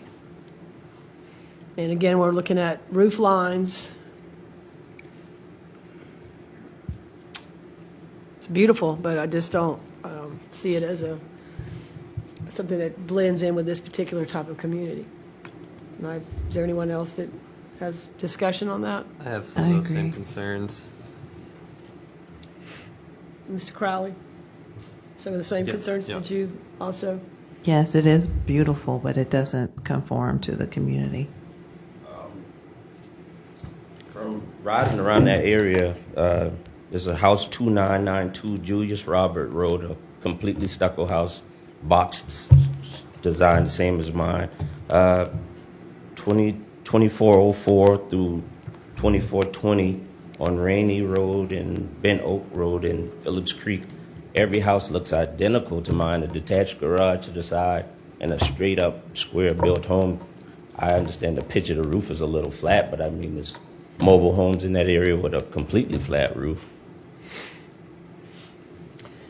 Do you have photographs of those homes in this particular presentation? I believe I do. I'm not seeing anything like that.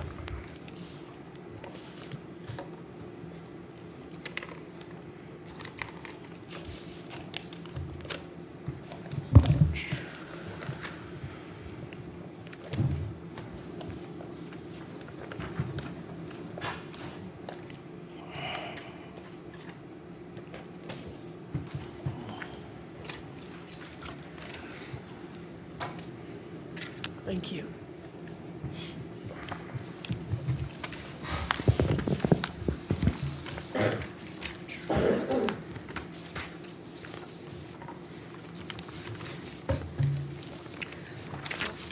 I'd like to pass these all down to other members to examine. When it gets to, well, I'll come down when it gets to the last question. They're at the end of.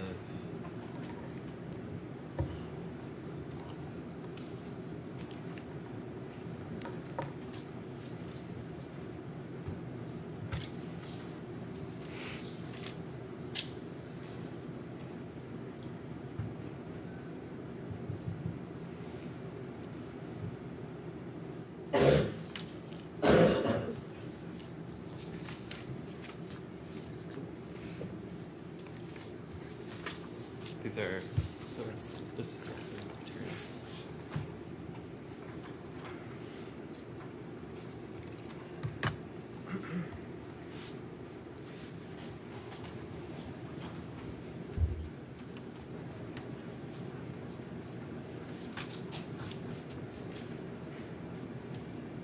Are those before any discussion?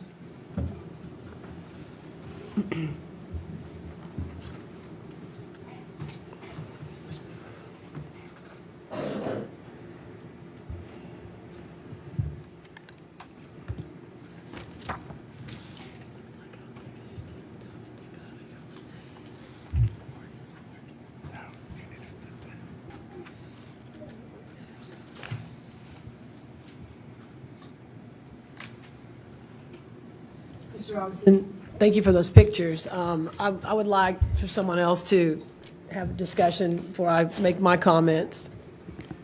Madam Chair, I believe we still need a motion. Okay. Is there a motion to approve? I'll move to approve. Is there a second?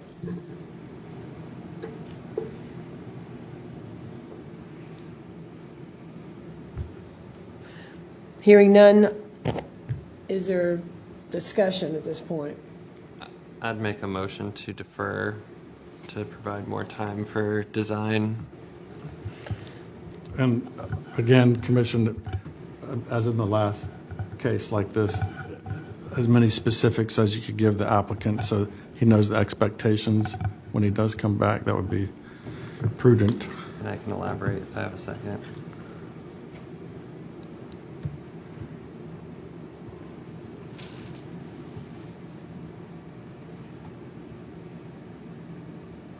Mr. Crawley, would you like to elaborate on your? Sure. So some of my thoughts on this is, for starters, it is much more in scale overall than the previous one. So I'm not so concerned about the overall sizing. I do think a flat roof, and again, stucco on frame construction is. It's not going to age well in this climate, and I think that there are tweaks that can be made, probably with the roofing, the pitch of the roof, that could probably get this to something that will keep its contemporary style,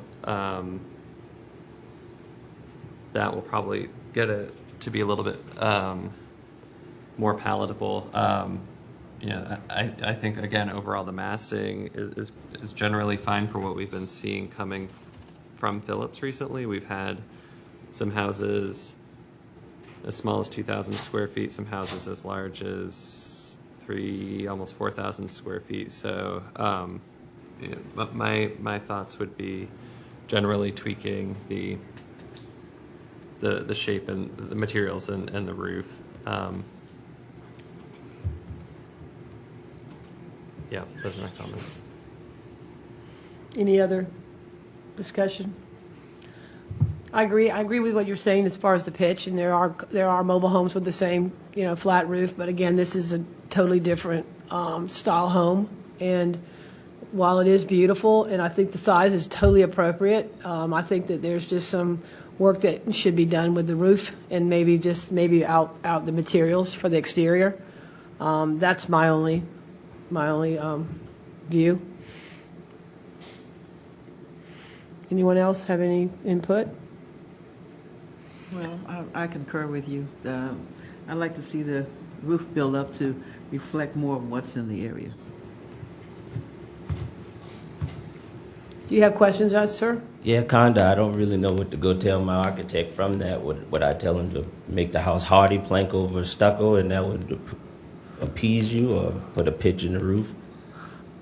I think that's a good start. A wood plank material is sufficient. I know you don't want to do vinyl on something this nice. I mean, on that level, a lot of people have an issue with vinyl, but vinyl is, of course, in my opinion, goes along with the style of the rest of the community. I think the main issue is the roof, honestly. Okay. And it is, again, a stunning home, and the size is really perfect for the community. I think it's, of course, we've seen larger, but this one has got a great footprint. I think that's a start, and I understand possibly your frustration with that. I get it, but and again, you're in a historic a community that your family has been for generations, and I think that's the part that we're trying to save and keep present. Right. Well, it's hard to hear that, you finally get the means to build a home. You want to pay for the home that you want, you don't want to have to build something else, but I totally understand where you're coming from. I agree with you. In terms of the stucco, you could also look at stucco directly on masonry. That is much more resilient to avoiding the moisture. The way that this is showing on these drawings, it's stucco on frame, and there's just so many examples around town of the moisture getting in behind and it becoming a maintenance issue. You could do directly on masonry and take care of that problem and keep the stucco. I actually don't have a problem with the stucco. Interestingly, I actually don't have a problem with the metal details on it. I think the more information on the roofing, putting a little bit of slope. I don't even know if you would need to totally get rid of the contemporary aspect of it. I think it needs some pitching put into it. Maybe it's full, each section goes in some ways to get that water off. It's thinking about the long term of how this not only fits in but survives in our climate. Okay, I understand. Again, being that it is in a historic, district, that's our concern. And otherwise, I think you have a beautiful home. It's just that's the element that we are trying to, focus on. Okay, so I guess it's kind of conflicting. Is it more the stucco issue or the roof issue? Is what I'm kind of. I think it's both. It's a little. Both? I think I would like other people to respond, but in my opinion, it's the roof more so than anything. Okay. I think there's concern with the materials just surviving in the climate, not the look of it. The stucco being fine. I think he was saying putting it over masonry might be stronger in the climate. But I also think that just adding pitching to the roof, otherwise it is a stunning home. Mm-hmm. It is absolutely beautiful. Mm-hmm. Yeah. I agree. Tweaks with that. I think The roof. I wonder if the issue of maintenance and the possible consequences of putting stucco over wood framing is really our purview. If the exterior looks appropriate and if it fits in, then are we really dictating what may or may not need to be done? Or are we addressing what may or may not need to be done down the road as a maintenance issue? It's my understanding that if any major repairs are asked to be made to a home, that the owner has to come before the Historic Preservation Board. So that being said, I think that that's a future thought in our head, but I think the main thing we are concerned, speaking for myself, is the look, the community look. In my opinion, it's the roof, sloping of the roof. And I'm not concerned as much about the stucco. If that's what the gentleman would like to have, then that, I don't have a problem with that. I think that this roof line is the issue.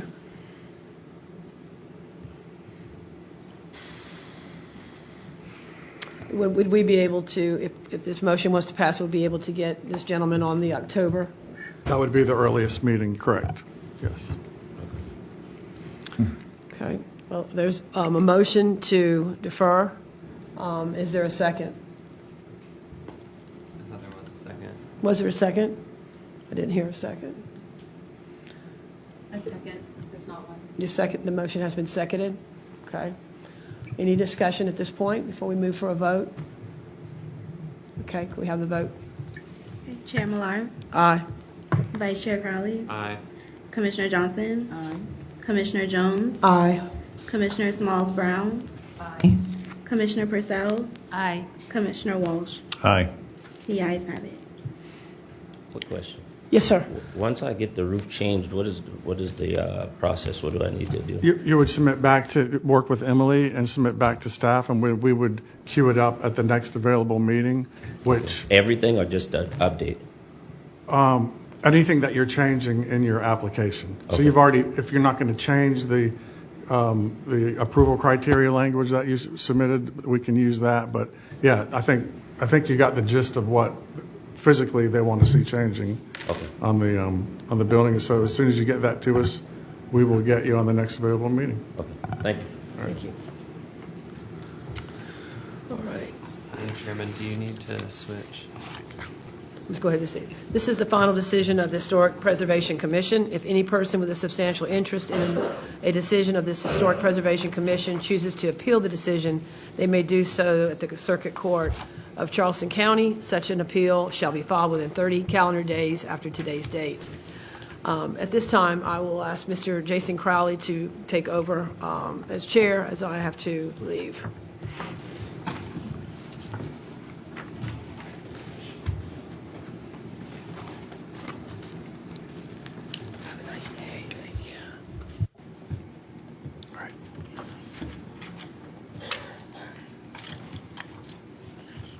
Yeah.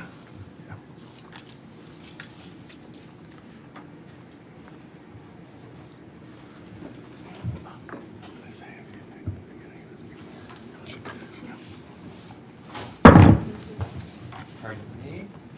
All right. Get back in the hot seat. The last agenda item is a presentation regarding proposed amendments to the Historic Preservation Ordinance. Joel, do you want to start? Yeah, I'll start. Just wanted to let the commission know that these amendments are going to the September 12th public hearing. That's what they're scheduled for. We are presenting this for public comment and for commission comment.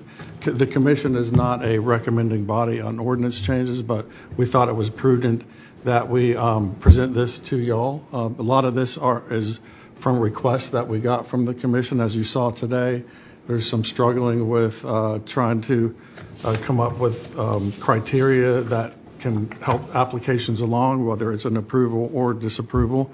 We've attempted to do that.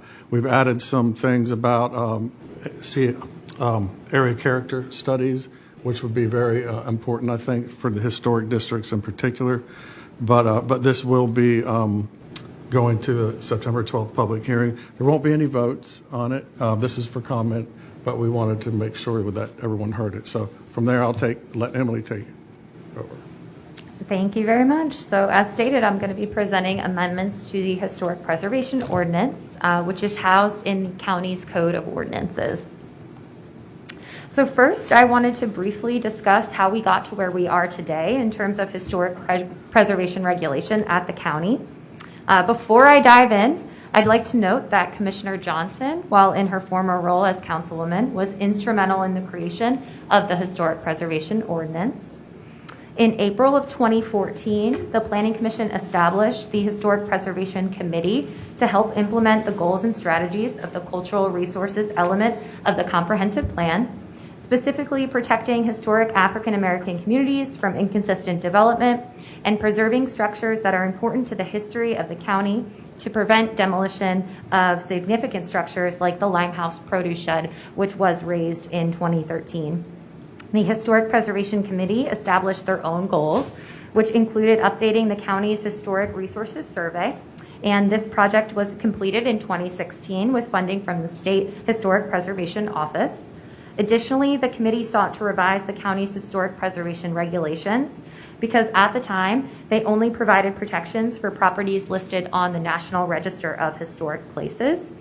The current Historic Preservation Ordinance was created as a result of these efforts. So the current Historic Preservation Ordinance was adopted in August of 2018. The ordinance accomplishes the following. It sets up a Historic Preservation Commission, establishes a process to designate historic properties and districts, and creates a process where proposed changes to historic properties and districts are reviewed and determined to be appropriate in their historic context. So while the Historic Preservation Ordinance is separate from the ZLDR, there is language in the ZLDR that helps to implement the Historic Preservation Ordinance. For example, Chapter 3, Development Review Procedures, discusses the notification requirements for applications reviewed by the Historic Preservation Commission. Chapter 3 also states that when applicable, certificates of historic appropriateness shall be obtained prior to site plan review approval. Chapter 8, Subdivision Regulations, states that a certificate of historic appropriateness is required prior to subdivision plat approval for properties located within 300 feet of a historic property or district. So certificates of historic appropriateness are granted by the Historic Preservation Commission in order to ensure that any alteration, modification, relocation, demolition, addition to, new construction, rehabilitation, or restoration of a historic property or on a property within a historic district, or subdivision or development of a property located within 300 feet of a historic property or district is in keeping with the historic, cultural, and architectural character of that property or district. So to date, there have been 3 properties and 3 districts designated as historic at the county level. The properties include the Hebron Center on Johns Island and St. Mark UME and Bethel AME churches in the Red Top community. Additionally, the Phillips and 10 Mile communities in the East Cooper area, as well as the Beefield community on James Island, have been designated as historic districts. The Historic Preservation Ordinance has been amended 3 times since its initial adoption. In April of 2021, it was amended to remove the application requirement for owners of property within proposed historic districts to sign restrictive covenants affidavits. In October of that same year, it was again amended to exempt certain application types from the CHA requirements. In October of 2022, the ordinance was amended to exempt specific types of zoning permit applications from the CHA requirements, create a process for modifications to approve CHAs, and require HPC approval prior to BZA approval when applicable. Recently, the Historic Preservation Commission requested guidance on restructuring the approval criteria for CHAs in order to help guide decision-making. When reviewing the ordinance, the following additional changes were identified and proposed. Number 1, removing subdivision plat application approval from the HPC's purview because state law places the authority of subdivision regulation under the powers and duties of the Planning Commission. 2, clarify the list of exemptions for CHAs and simplify the approval criteria. 3, create a process to amend designated historic properties and districts to identify contributing resources, area character appraisals, and other supporting documentation. 4, add posted notice requirements for certain application types. And 5, updates to the definition section. In addition to these amendments to the HP ordinance, an amendment to the fee ordinance is proposed in order to include a fee for processing applications to amend historic properties and districts.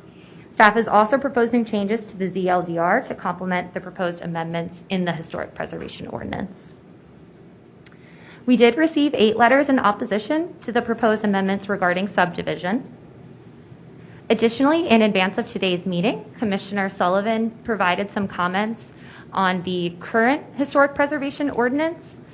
So one, she suggested placing the purpose of the ordinance front and center on page 1, and she had an example of some language there. Staff feels that the purpose of the ordinance is stated throughout. 2, she suggested some grammar edits in section 21-2.a paragraph 3. Staff was unable to identify the grammatical issues in that instance. And 3, section 21-4-d, she asked for some clarification. The last 2 lines state that requirements contained in the Charleston County Zoning and Land Development Regulation Ordinance. And it's talking about in the staff report how staff will indicate if the application complies with the zoning regulations. And at this point, I'm going to pull up the red lines and we'll go through them together. All right. So throughout the ordinance, you will see clerical changes, but I will be going into detail on the substantive changes that are proposed. And we can, of course, do any questions at the end. So on page 1, there's no changes to section 21-1 being proposed. Section 21-2 discusses the makeup of the commission and how it operates, as well as application completeness and filing deadlines. And the only change proposed in this section is clerical, with the exception of a proposed deletion in subsection D, responsibility, which is being proposed because the county does not currently have certified local government status. All right, on page 3. Not to derail this entire thing, but what does the county need to get CLG status? Yeah. Emily, So, you can help yeah. me, but I think the requirement for a CLG, correct me if I'm wrong, is that someone can nominate someone else's property to be on the historic list or a district. And at the time that we went through the initial ordinance adoption, county council was not really in favor of that. So that's why we're not. Anything else, Emily? Okay. Is there a way to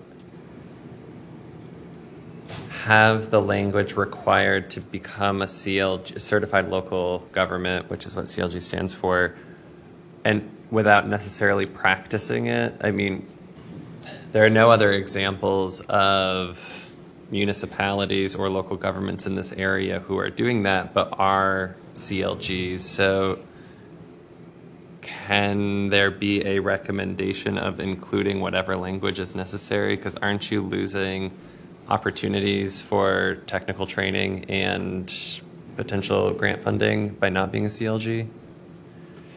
You're correct, yep. CLG status does open up additional training and grant funding opportunities.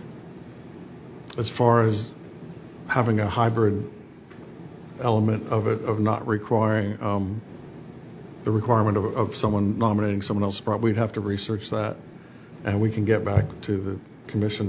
That's something that can be added later if it's possible. You can see, as has been discussed today, the commission's new. This is new to the county. It seems like every year we're amending it. I fully expect that this document will never be perfect and that it should change with the time. So we will submit amendments to county council as we get more information and get more used to doing what we're doing. I'd like to make a comment on that. In reference to the local government creation of that, I think it was thought, it is a good idea to have the local government designation so that we could apply for grant money. And when we did this, we were looking for grant money for the W. Gresham Maggott High School. However, that piece of property is owned by the school board, and they were not ready to approve us being able to apply for that designation at the time, as far as being qualified for the grant.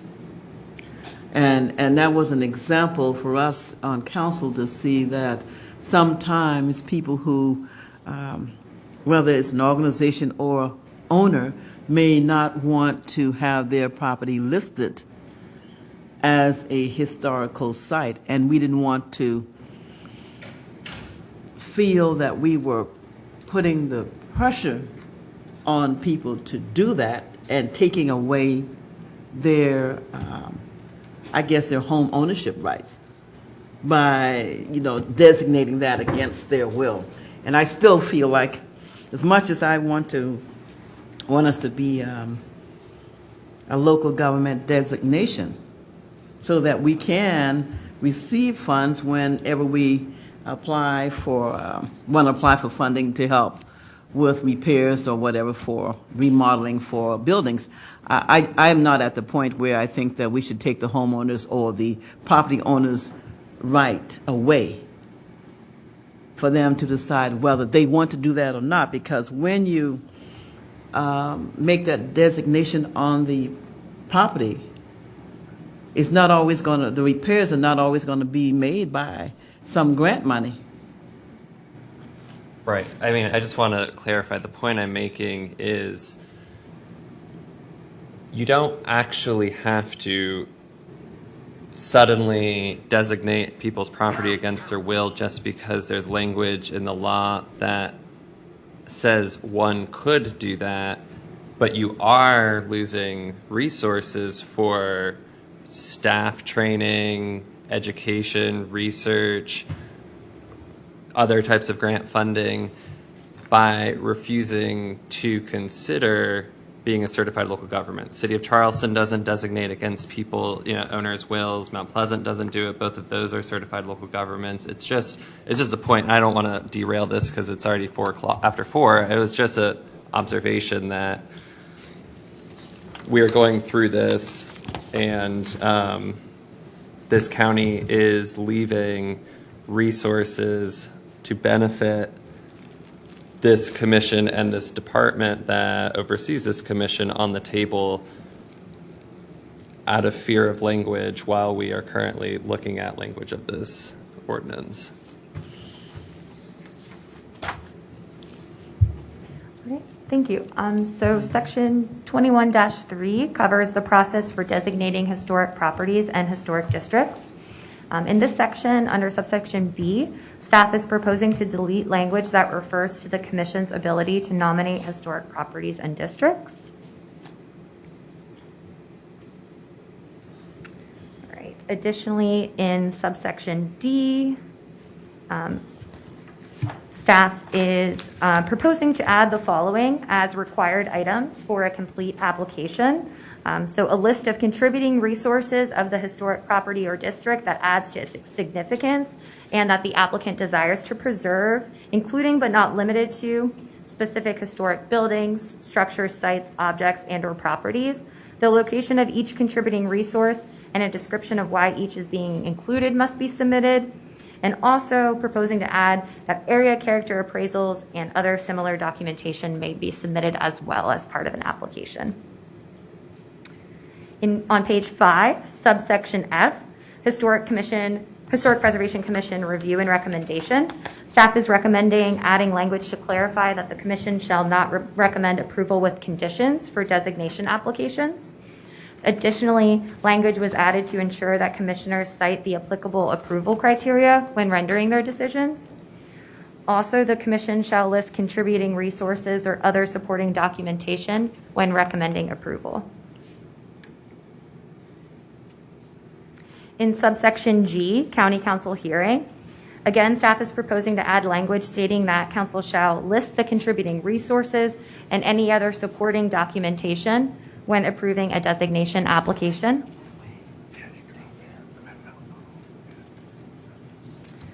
On page 6, staff is proposing to add a new subsection detailing the process for removing individual properties from designated historic districts. This is in an effort to clarify the process for removing individual properties from districts from the removal of a district in its entirety. It's not a change in the current process. All right, on page 7, In subsection M, which is the removal of a designation of a historic district in its entirety, this added language is actually not a change in procedure. Previously, this language was referenced by section number, but we thought it would be clearer to include the full language here rather than referencing it. All right, section 21-4 is an entirely new section being proposed titled Amendments to Designated Historic Properties and Historic Districts. The purpose of this section is to allow for amendments to historic properties and districts, such as the ongoing identification of contributing resources, the inclusion of area character appraisals and other similar documentation that add to the significance of the designation, and the addition of properties to designated historic districts. Subsection B indicates that applications of this type may be submitted for unincorporated Charleston County properties pursuant to the requirements in this ordinance. Subsection C states that a pre-application meeting is required prior to submitting this type of application. And this is an opportunity for staff and the applicant to discuss the project, historic site in question, and explain the Historic Preservation Commission process.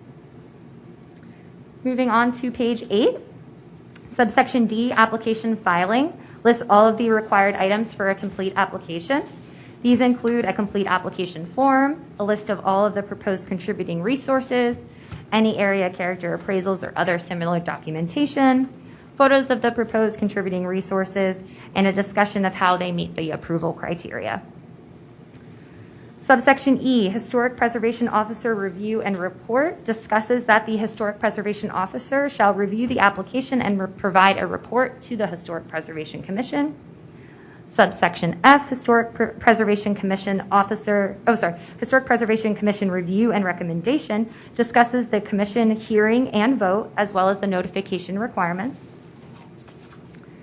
Subsection G, County Council hearing, states that the council shall approve or deny the application based on the approval criteria, and that applications shall not be approved with conditions. It also discusses the required notices. All right. In subsection H, this is the approval criteria, which includes separate criteria for each of the 3 amendment types. 1, the inclusion of contributing resources. 2, area character appraisals or other similar documentation. And 3, the addition of properties into an existing historic district. Subsection I, final action, states that if approved, the amendments to historic properties and districts shall be adopted as amendments to the designation ordinance. Subsection J, notice of decision, states that the Historic Preservation Officer shall provide the applicant and property owner with written notice of the decision once rendered. Moving on to section 21-5, this is the Certificate of Historic Appropriateness section.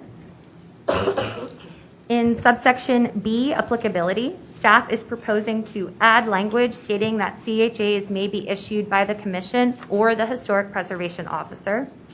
In this section, we are also proposing to remove any references to subdivision plats requiring review from the HPC. Staff is also proposing to exempt short-term rental permit applications from the CHA requirements, as this application type does not involve the design of a property, but rather the use. Staff is proposing to exempt the following type of zoning permit from the CHA requirements. 1, work that is part of a project undertaken by Charleston County Public Works and the subject property does not contain identified contributing resources. 2, historic markers and signs. 3, use changes that do not require site plan review approval. 4, sweetgrass basket stands. 5, short-term rentals. And 6, when proposed work does not include changes to the architecture, site layout, or building size/configuration and is not located on a property containing a contributing resource. Staff is proposing to add that zoning permits for the demolition of structures on historic properties or in historic districts shall require a CHA when the structure proposed for demolition has been noted as a contributing resource. Staff is also proposing to add language stating that CHAs are required for clearing and grubbing on historic properties or in historic districts when there is a contributing resource on the subject property or an adjacent property. Additionally, the application must show the proposed development for which the clearing and grubbing is being requested. Moving on to page 12, we will discuss a proposed procedure for certain CHAs to be approved at the staff level. Staff is proposing that the following application types be reviewed by the Historic Preservation Officer. 1, any exterior repairs that do not involve changing the appearance of the structure. And 2, utilities and mechanical units. The proposed language allows the Historic Preservation Officer to require review and determination by the Commission for any of these application types, and states that staff will provide notice of decision to the applicant and property owner. These applications will not require notification, and of course, anyone with a substantial interest in the decision can appeal within 30 calendar days of the decision. We're also proposing language stating that nothing in this ordinance shall be construed to prevent the ordinary maintenance of any exterior architectural features of structures designated as historic when the maintenance does not involve a change in design, material, or external appearance. Additionally, if the zoning and planning director has issued a temporary administrative permit due to a use, structure, or building being damaged or destroyed by fire, flood, wind, or any other act of God, such temporary administrative permits are exempt from the CHA requirements. There's also a note indicating that CHAs are not required for alterations to the interiors of structures. Page 13 in subsection D, application filing. Staff is proposing to add the posted notice affidavit to the application requirements. And this is because we're also proposing to post signs on the properties in advance of the HPC meeting for CHA applications. Additionally, we added language to clarify the information required to be included in the applicant's letter of intent. Staff is also proposing to add impervious surface coverage and building coverage percentages to the requirements for site plans to reflect current zoning permit requirements. Additionally, we are clarifying that site plans must be in an approvable state prior to CHA submittal. We're also proposing to require architectural elevations, again, to reflect the current processes. Staff is also proposing to change the language regarding applications that require approval from both the Board of Zoning Appeals and the Historic Preservation Commission. Previously, applications had to be reviewed by the HPC first. We are proposing to switch that order. However, since the Board of Zoning Appeals is the entity that can approve exemptions or reductions to zoning-related dimensional design or performance standards in the form of variances, it would be more efficient to have those potential exemptions approved prior to review by the HPC. We are also suggesting adding a subsection regarding community workshops to encourage applicants to be good neighbors. We are also suggesting adding a process for conceptual plans to allow conceptual plans to be presented to the Commission for discussion and feedback in the form of a workshop prior to formal application submittal.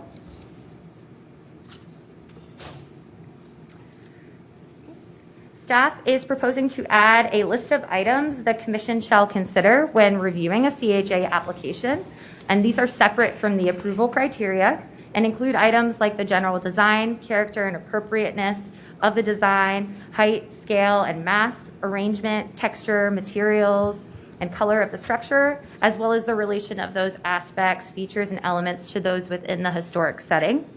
There's also language that states the Commission shall not make determinations on land uses, subdivision plats, and regulate density, intensity, and dimensional standards as addressed in the ZLDR. This section also states that the Commission shall consider the Secretary of Interior standards for the treatment of historic properties and also outline specific considerations when reviewing demolition applications. In subsection I, approval criteria, we are proposing to delete the existing approval criteria and replace them with the following 3 criterion. 1, the proposed site improvements are compatible with the historic, cultural, and architectural character of the applicable historic property or historic district based on the National Register listing or designation by County Council. 2, the proposed site improvements do not decrease the historic integrity of properties containing identified contributing resources. And 3, any negative impacts to the applicable historic property or historic district have been minimized and mitigated. On page 17, subsection K, staff is proposing to change the word from substantial to substantive. And this is to ensure that new applications for projects that were previously denied by the commission have a significant amount of change in the project proposal when submitting that new application. Staff is also proposing to clarify the process for modifications to approve CHAs.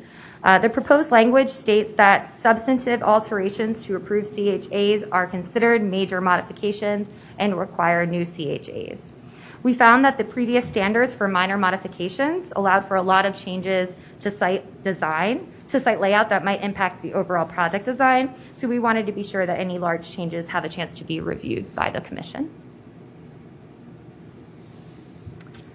All right, so we are proposing to add language referencing the newspaper and community interest notice, as those are procedures that we are already currently administering. Additionally, we would like to add posted notice requirements, meaning that signs will be posted on the subject property for any certificate of historic appropriateness applications. Additionally, staff is proposing to add section 21.8, Secretary of Interior standards for the treatment of historic properties, which lists the standards for preservation, rehabilitation, restoration, and reconstruction. Since the commission shall consider these standards when making their determinations, we thought it might be helpful to include them verbatim in the ordinance. These are the standards for preservation and rehabilitation, followed by restoration and reconstruction. Last but not least, section 21-9, terms and uses defined. Staff is proposing to add a reference to the Merriam-Webster's Collegiate Dictionary for words and terms not defined in this ordinance. Staff is also proposing to add the following definitions: alteration, contributing resource, and demolition on this page. On page 23, staff is proposing to simplify the definition of historic district. On page 24, staff is proposing to add a definition for historic integrity. And last but not least, page 25, staff is proposing to add the following definitions: negative impact, preservation, reconstruction, and setting. Thank you very much. Is there not a standard for new construction? Not in the Secretary of Interior standards. There's not a separate standard for new construction. Thank you. All right. Any questions before we move on to public comments? I'd just like to comment to the staff to thank you for your hard work in all of this. I know it took some time to reckon with all of the changes that you're recommending here. The last 5 months of our lives. At least. Thank you. Well, thank you so much. You're welcome. This I think is going to be really helpful, to kind of guide us into our realm, and also helping the people who have purchased properties, in these areas who have no knowledge of the new change here. I hope there's a way that you will be able to notify some of the historic people that are already approved for historical districts, so that they can know what the changes are going forward.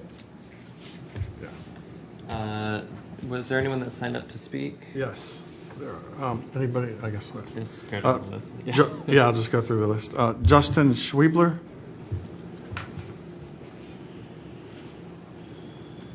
I'm Justin Schwebler with Historic Charleston Foundation. We're incredibly disappointed to see these proposed amendments, particularly the proposals for the new considerations and removal of the approval criteria.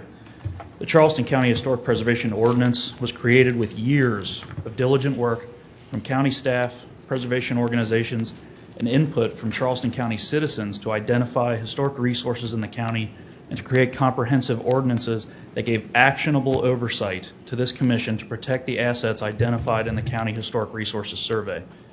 This ordinance was specifically created in order to help at-risk communities, particularly historic African American communities in this county. and to create pathways for them to be protected by the establishment of county historic districts. This ordinance is working as intended. 3 historic districts have been created over the last 2 years, districts whose significance is derived from, and I am quoting county staff here, having significant social organization and settlement patterns. These proposed amendments strip this body's ability to protect the very characteristics of these communities that enrich Charleston County. If the proposed amendments are adopted, these communities will, without a doubt, disappear under the pressure of unrestricted development that they are already facing. ACA adoptions are welcome, but like the 10 Mile community, if the ACAs recognize the significance of low density and settlement patterns, and the Commission has no ability to use those elements as approval criteria, it's a meaningless gesture. There are several options to address the fears of legal challenges that the county is currently facing, and we are more than willing to lend our support and resources to help county staff find solutions to amendments that can benefit these communities. But pulling the plug on this ordinance and leaving communities already protected by this ordinance suddenly open to any and all development threats until another solution can be proposed is not the best way forward. Thank you. Thank you. Aaron Minigan.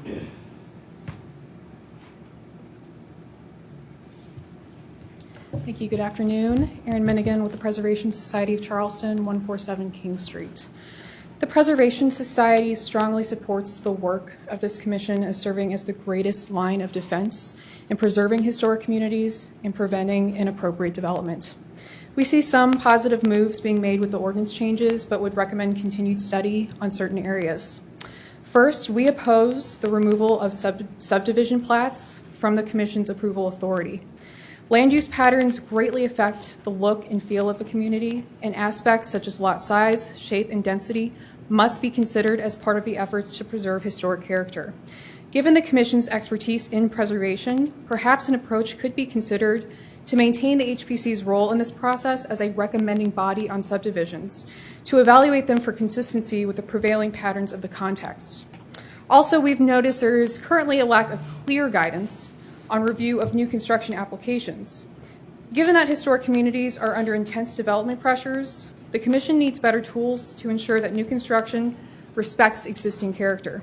We are pleased to see the area character appraisals acknowledged in the proposed ordinance text, but don't feel the language goes far enough.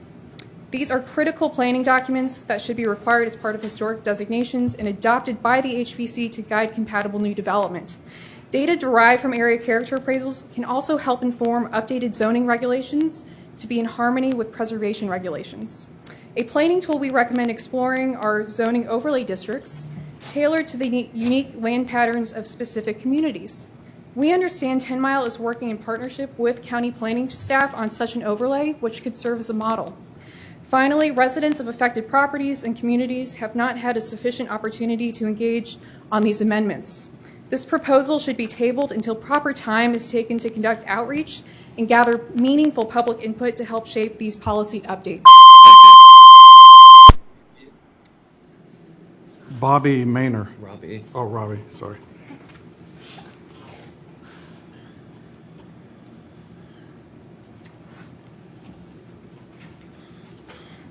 Good afternoon. Thanks for the opportunity to address the Commission. Serve as the Director of the Communities and Transportation Program at the Coastal Conservation League, located at 131 Spring Street. Certainly understand the desire and need, I think is kind of evident today, to add more clarity and detail to the ordinance here. And we certainly appreciate the time and effort that staff have clearly invested in these pretty big changes. There's a lot here to consider as we've walked through, so I'll try to keep comments focused on a couple of major points. One, it's stated in the agenda that these changes are required to bring the ordinance into compliance with state law. But in reviewing that section of state law cited, I didn't see a mention of preservation commissions or anything that gave exclusive authority to evaluate land use to planning commissions. So I would just think it would be helpful to provide some more context about how this would get better into compliance with that section that was quoted. These changes explicitly state that the Historic Preservation Commission shall not make determinations regarding land use and shall not regulate density, intensity, and dimensional standards. But as has already been said, land use patterns is really what I think is driving the designation of, or maybe a primary driver of designation of these historic settlement communities. And I think that we have to take land use into consideration at some level. And perhaps it is in sort of a combination of what's been talked about today is overlay districts for these settlement communities. We're totally in support of that concept, and also would like to extend sort of whatever support the Conservation League can offer to the county or to the individual communities working on these unique overlay districts. But I think those have to be sort of in tandem with what's going on here, preservation and land use and zoning together. And really, as has been stated by this is the only real line of defense for historic African American settlement communities. So I would propose to get those zoning overlays in place before we remove land use as a consideration here. Thank you. Thank you. Richard Habersham.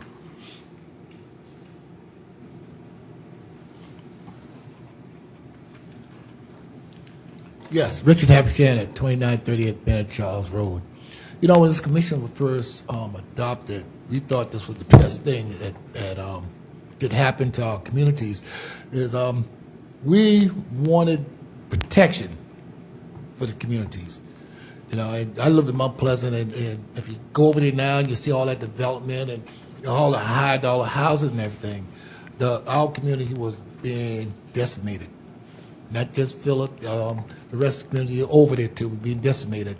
But when we came to Charleston County, we was talking about overlay district, and you know, Mr. Evans, you know, he told us that, well, you know, this committee would be the thing for us.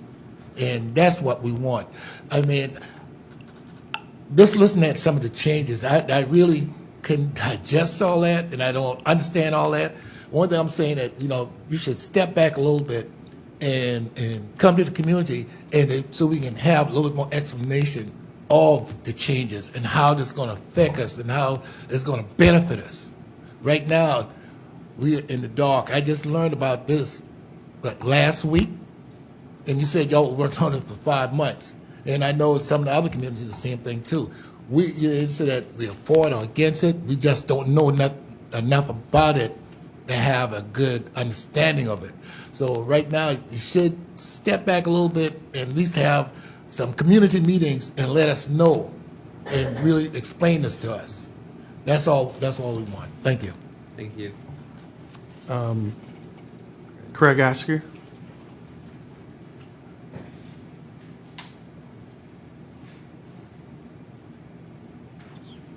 Good afternoon again. Craig Askew, 987 Gadsdenville Road, Owendale, South Carolina. Thank you guys for serving, number one. The subdivision policy, first of all, the subdivision policy in these new changes, I think, should not be taken away because settlement communities have a certain cadence of subdivision, land size, setback. That's important. If you ever take some time to read the Gullah Geechee Heritage Corridor document, they talk a lot about the land and how the land was settled. It's not by accident how these lands were settled and how they were subdivided. That is a part of the character of the community. And to take that away from you guys at this point, I think would be a huge mistake. Again, we have to look back at the historical value of the land, how the land was settled, why it was settled like that, heirs property, why was it heirs property, why were these things put in. I think we have to do a lot more research to figure out what we're doing here before we just snatch these things out, because it may make a few people upset. The second thing is I would suggest a workshop where we have to learn more about the communities, and the community need to learn more about these definitions that are in this document. I mean, it's a lot. Like I said before, for some of these smaller communities to work on these documents and understand the definitions, the meanings, what the impacts are, it's a lot. And understanding the communities and some of the hurdles that they have. You got some older residents who really don't understand what's going on. You got some younger people who need time to refocus and recalibrate with their families and schools and things of that nature so they can pay attention to the value of what's going on in these communities. The third thing and final thing is I would say is that this legislation was put forth, policies are put forth to protect African American communities. There's but so much of them left. There are only maybe 3 or 4 communities that have taken the time to do this heavy lifting. There is but so many of these small African American communities left. What are we going to do? Just let them be wiped off the face of the earth? So we have to take the time and be very diligent about protecting them. Thank you. Thank you. And last one is Filippo Ravalico. Did I say it right? Good afternoon. Filippo Ravalico, 510 Live Oak Drive. I'm the Director of Operation with SCALP, and we're speaking on behalf of the 10 Mile Neighborhood Association, on behalf of whom we are forced once again to oppose staff recommendation to this commission. So the proposed amendment should be rejected on both procedural and substantive grounds. The lack of public consultation, particularly injurious to the settlement communities who are the most direct beneficiaries of the ordinance, alone warrants opposed to the whole process. I want to talk about also the timing of all this process. So we've been saying this a few times over the last few months. As the historic preservation ordinance started working and this commission started yielding the power bestowed to you all by county council, and a few inconvenienced developers start complaining loudly. And guess what? All of a sudden, a major problem of legal compliance with state law is found. Now, it's at best unlikely that county planning commission, historic preservation committee, legal and planning staff, and all the stakeholders that took part to the process that led to the adoption of the 2018 ordinance missed this major compliance issue with section 629.340. Since March, we've been hearing staff saying there's a big problem, we need to comply with state law. We haven't seen one paragraph of legal reasoning where that problem is. There is nothing in that provision that precludes a delegation of any authority touching on subdivision from county council to historic preservation commission. There is no bar for the planning commission itself to delegate expressly or implicitly some of its authority regarding subdivision to historic preservation commission. Now, can you, Emily, can you bring up the slide number 8 of your presentation, the one about the history of the preservation? So not only the timing and the substance of the need to change the ordinance are at best dubious, but there's also kind of a misinformation campaign going on. On Monday, the Planning Commission voted, because they get the vote, but they were only presented with the few touches you need on the ZLDR to get rid of all of this. They didn't see all of the pages of red line that you have been exposed to tonight. So the first reason include removing subdivision plat application approval for the HPC purview. That's not in your purview. That's subdivision plat application approvals are planning commission or planning director competence. What the HPC does is the review of the historic appropriateness of the relevant development. You're not, so there's no problem. It's a fabricated manufacturing crisis. So last, and sorry if I extended a little over, just to conclude, the reason why the timing and the lack of substance of the need to comply with the law is particularly problematic is that, as you know, litigation is already pending on the historic decision that this commission took a month ago in denying the historic certificate, appropriateness certificate for the 3 projects in 10 Mile. The court system will necessarily address whether the ordinance in question violates the statutes and a few other important legal issues that those projects and all of the discussion and all of your work have brought up. But bringing about a major overhaul of the ordinance at this point is only understandable as an attempt to undermine the judicial process, which is important, and to placate a very loud developer. So we urge you to disregard or certainly to challenge staff recommendation. There's no vote, so I cannot say vote against it, but ensure the continued application of the historical preservation ordinance as is for the time being. Thank you very much. Thank you. Okay. Is there anyone who did not sign up that is present that wishes to speak before we move to commission discussion? Thank you all. Any discussion from commissioners? Yes, I have a question on page 16. Under the approval criteria section, the letter D is in red, but the contents are scratched out. Those contents, the historic, cultural, and architectural significance of the district, isn't that the purpose of why we're here, why this commission exists? Yeah, that's a great question. So again, it is intended to be struck out, not read. And we have had applicants struggle with responding to this criteria. These are the items that we ask each of the applicants to respond to when they put together a complete application.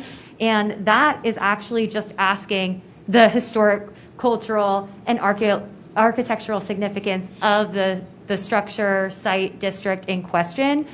We didn't really feel that it was actually an approval criteria because it's really just a fact, the historic status of that. So that's why that was removed from the approval criteria. It was actually rewritten up in A, approval criteria, where it says exactly what you're saying, Ms. Brown. The proposed site improvements are compatible with the historic, cultural, and architectural character of the applicable historic property or district based on the listing or designation by the county. So it's still there. We just rewrote it in a format that might be more understandable for applicants to be able to respond to. Any other?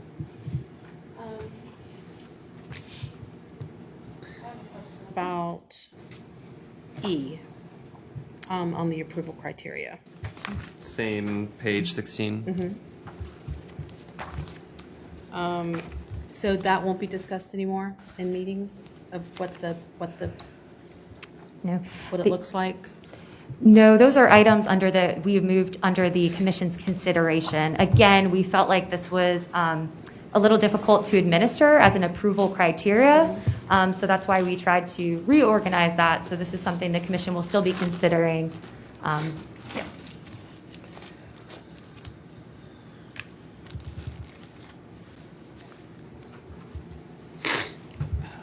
Any other questions or comments, discussions?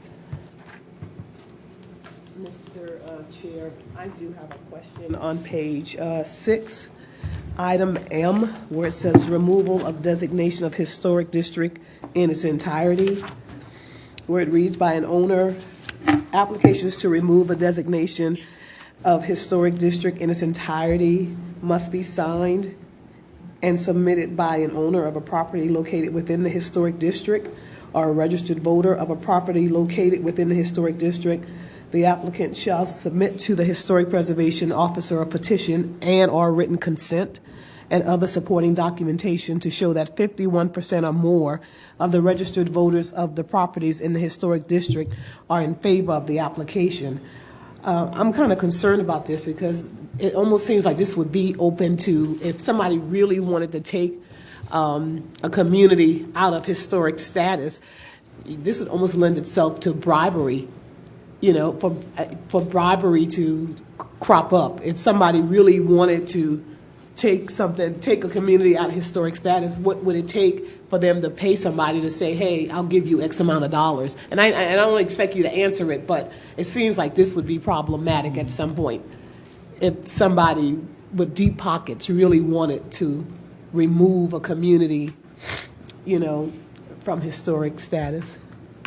I mean, I can just make a comment from staff's perspective. Thank you. It takes 51% to create the district, and we kept it as, hey, there's got to be 51% if you want to remove, if the district wants to go away. It's going to take 1% of it. The reason why that 51% is there to begin with is to so that we can accommodate people that are like heirs property, right, that do not own property there and necessarily or can prove ownership, but can participate in the designation. But I mean, I'm going through an heirs property battle now on Edisto Island, and I'm here to tell you, there's one side that somebody could come right now and say, I'm gonna give y'all $1 million to just be rid of them. I'm just concerned, and maybe it's overreaching. I'll add that on, and I do understand your concern. I believe the 51% that Mr. Evans is talking about is simply a way for the county to know that a majority of the people are interested in the application. However, if you read further, there are criteria that have to be met prior to even getting there. So we would like 51% to say, yes, please consider this application. But once it comes in, then you will notice that county council will then must find that the district itself no longer meets the criteria to be historic, or there was an error when the district was designated, or there was other procedural errors. So it's not just 51% and you're done. You must also meet one of these criteria or more. It wasn't an unreasonable observation, was it? No, I mean, I just no, wanted to be- I understand. I just- We just wanted to add that further. There's That'd be a like, second what? step to that. No. This has been a long afternoon, Thank so you. I was not trying to give you. Any other, otherwise I'm happy to jump in with some. I wanted to, if I may, go back to page 4 for nominations. I think that the Preservation Society made a good point in their comments. One of the points that I've raised throughout this recently over the last year or so has been ensuring that there is enough documentation in the nomination itself of the significance. And so I think that E and F are off to a good start, but I do wonder if there needs to be some wordsmithing in there to put the right amount of teeth into that base level documentation at the time of the designation, whether it's both the list of contributing resources and a description of why each is being included and an overall documentation or area character appraisal of the district or site at the time. Just something to make sure that we have the information that we need when the district is designated to be able to refer back to.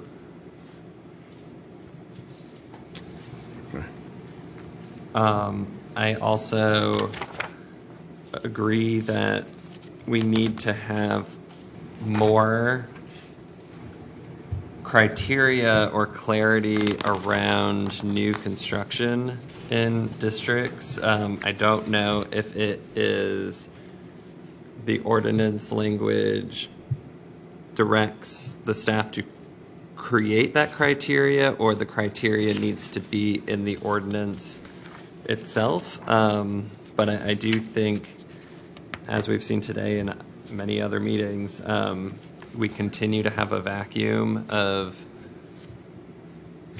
new construction fallback to lean on. Also, I mean, I think the significance of this ordinance and this commission was, when it was created, was the fact that it was so different from everything else in this state. It is not Charleston's Board of Architecture Review or Mount Pleasant's Old Village BAR or anything else. It was written with the mindset of the cultural landscape of historic Black communities and other resources that are significant to the Low Country and the Charleston area. And I feel like we are potentially removing the very teeth that was created that made this significant. The fact that people, when the Richardson Cottage, for example, on James Island was being threatened by demolition, by neglect, in the city of Charleston last year, and people were looking at Charleston County's historic preservation ordinance as a model of, well, there is more to the ability of both designating and looking at that specific resource than what the city of Charleston had. And in some ways, I feel like we are going backwards when we just started to move forward. And this, there maybe it is something of threading the needle, like was mentioned in one of the comments as well, of finding the role of where subdivision approval and historic certificate of historic appropriateness lands in terms of, an as-of-right zoning in a historic district should not, that historic designation is a layer on top of zoning. And so there is some regulatory oversight there.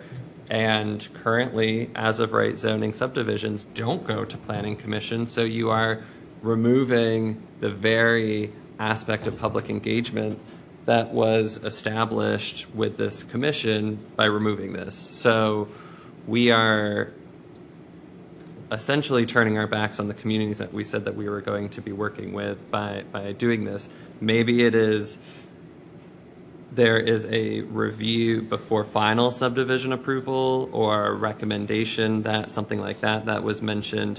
I think that there is a role and a step to play that is not providing final subdivision plat approval if that is what the state code is saying is to be regulated. But I think just removing this completely without there being any real justification, I mean, maybe it's an attorney general opinion or something that asks this question, because right now I think this county is being progressive in the fact that it has something, and stripping it within, a couple of years of it, just getting off the ground, and at what, then what's the point?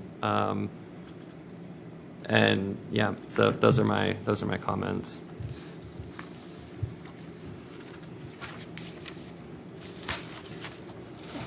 Any other discussion? I concur with you, Mr. Chair. I do too.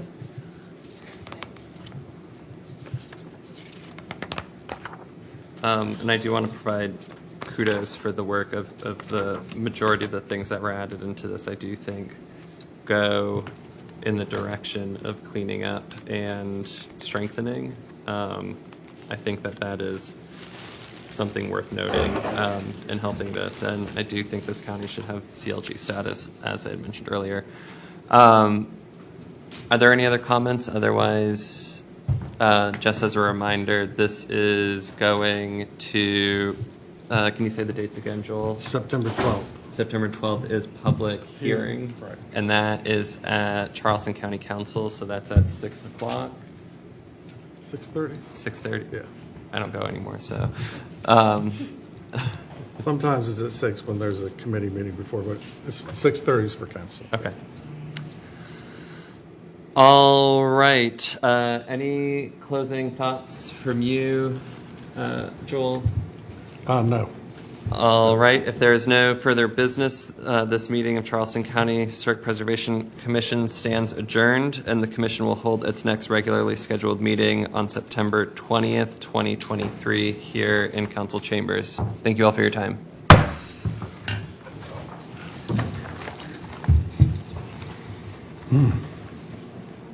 3 hours on the dot.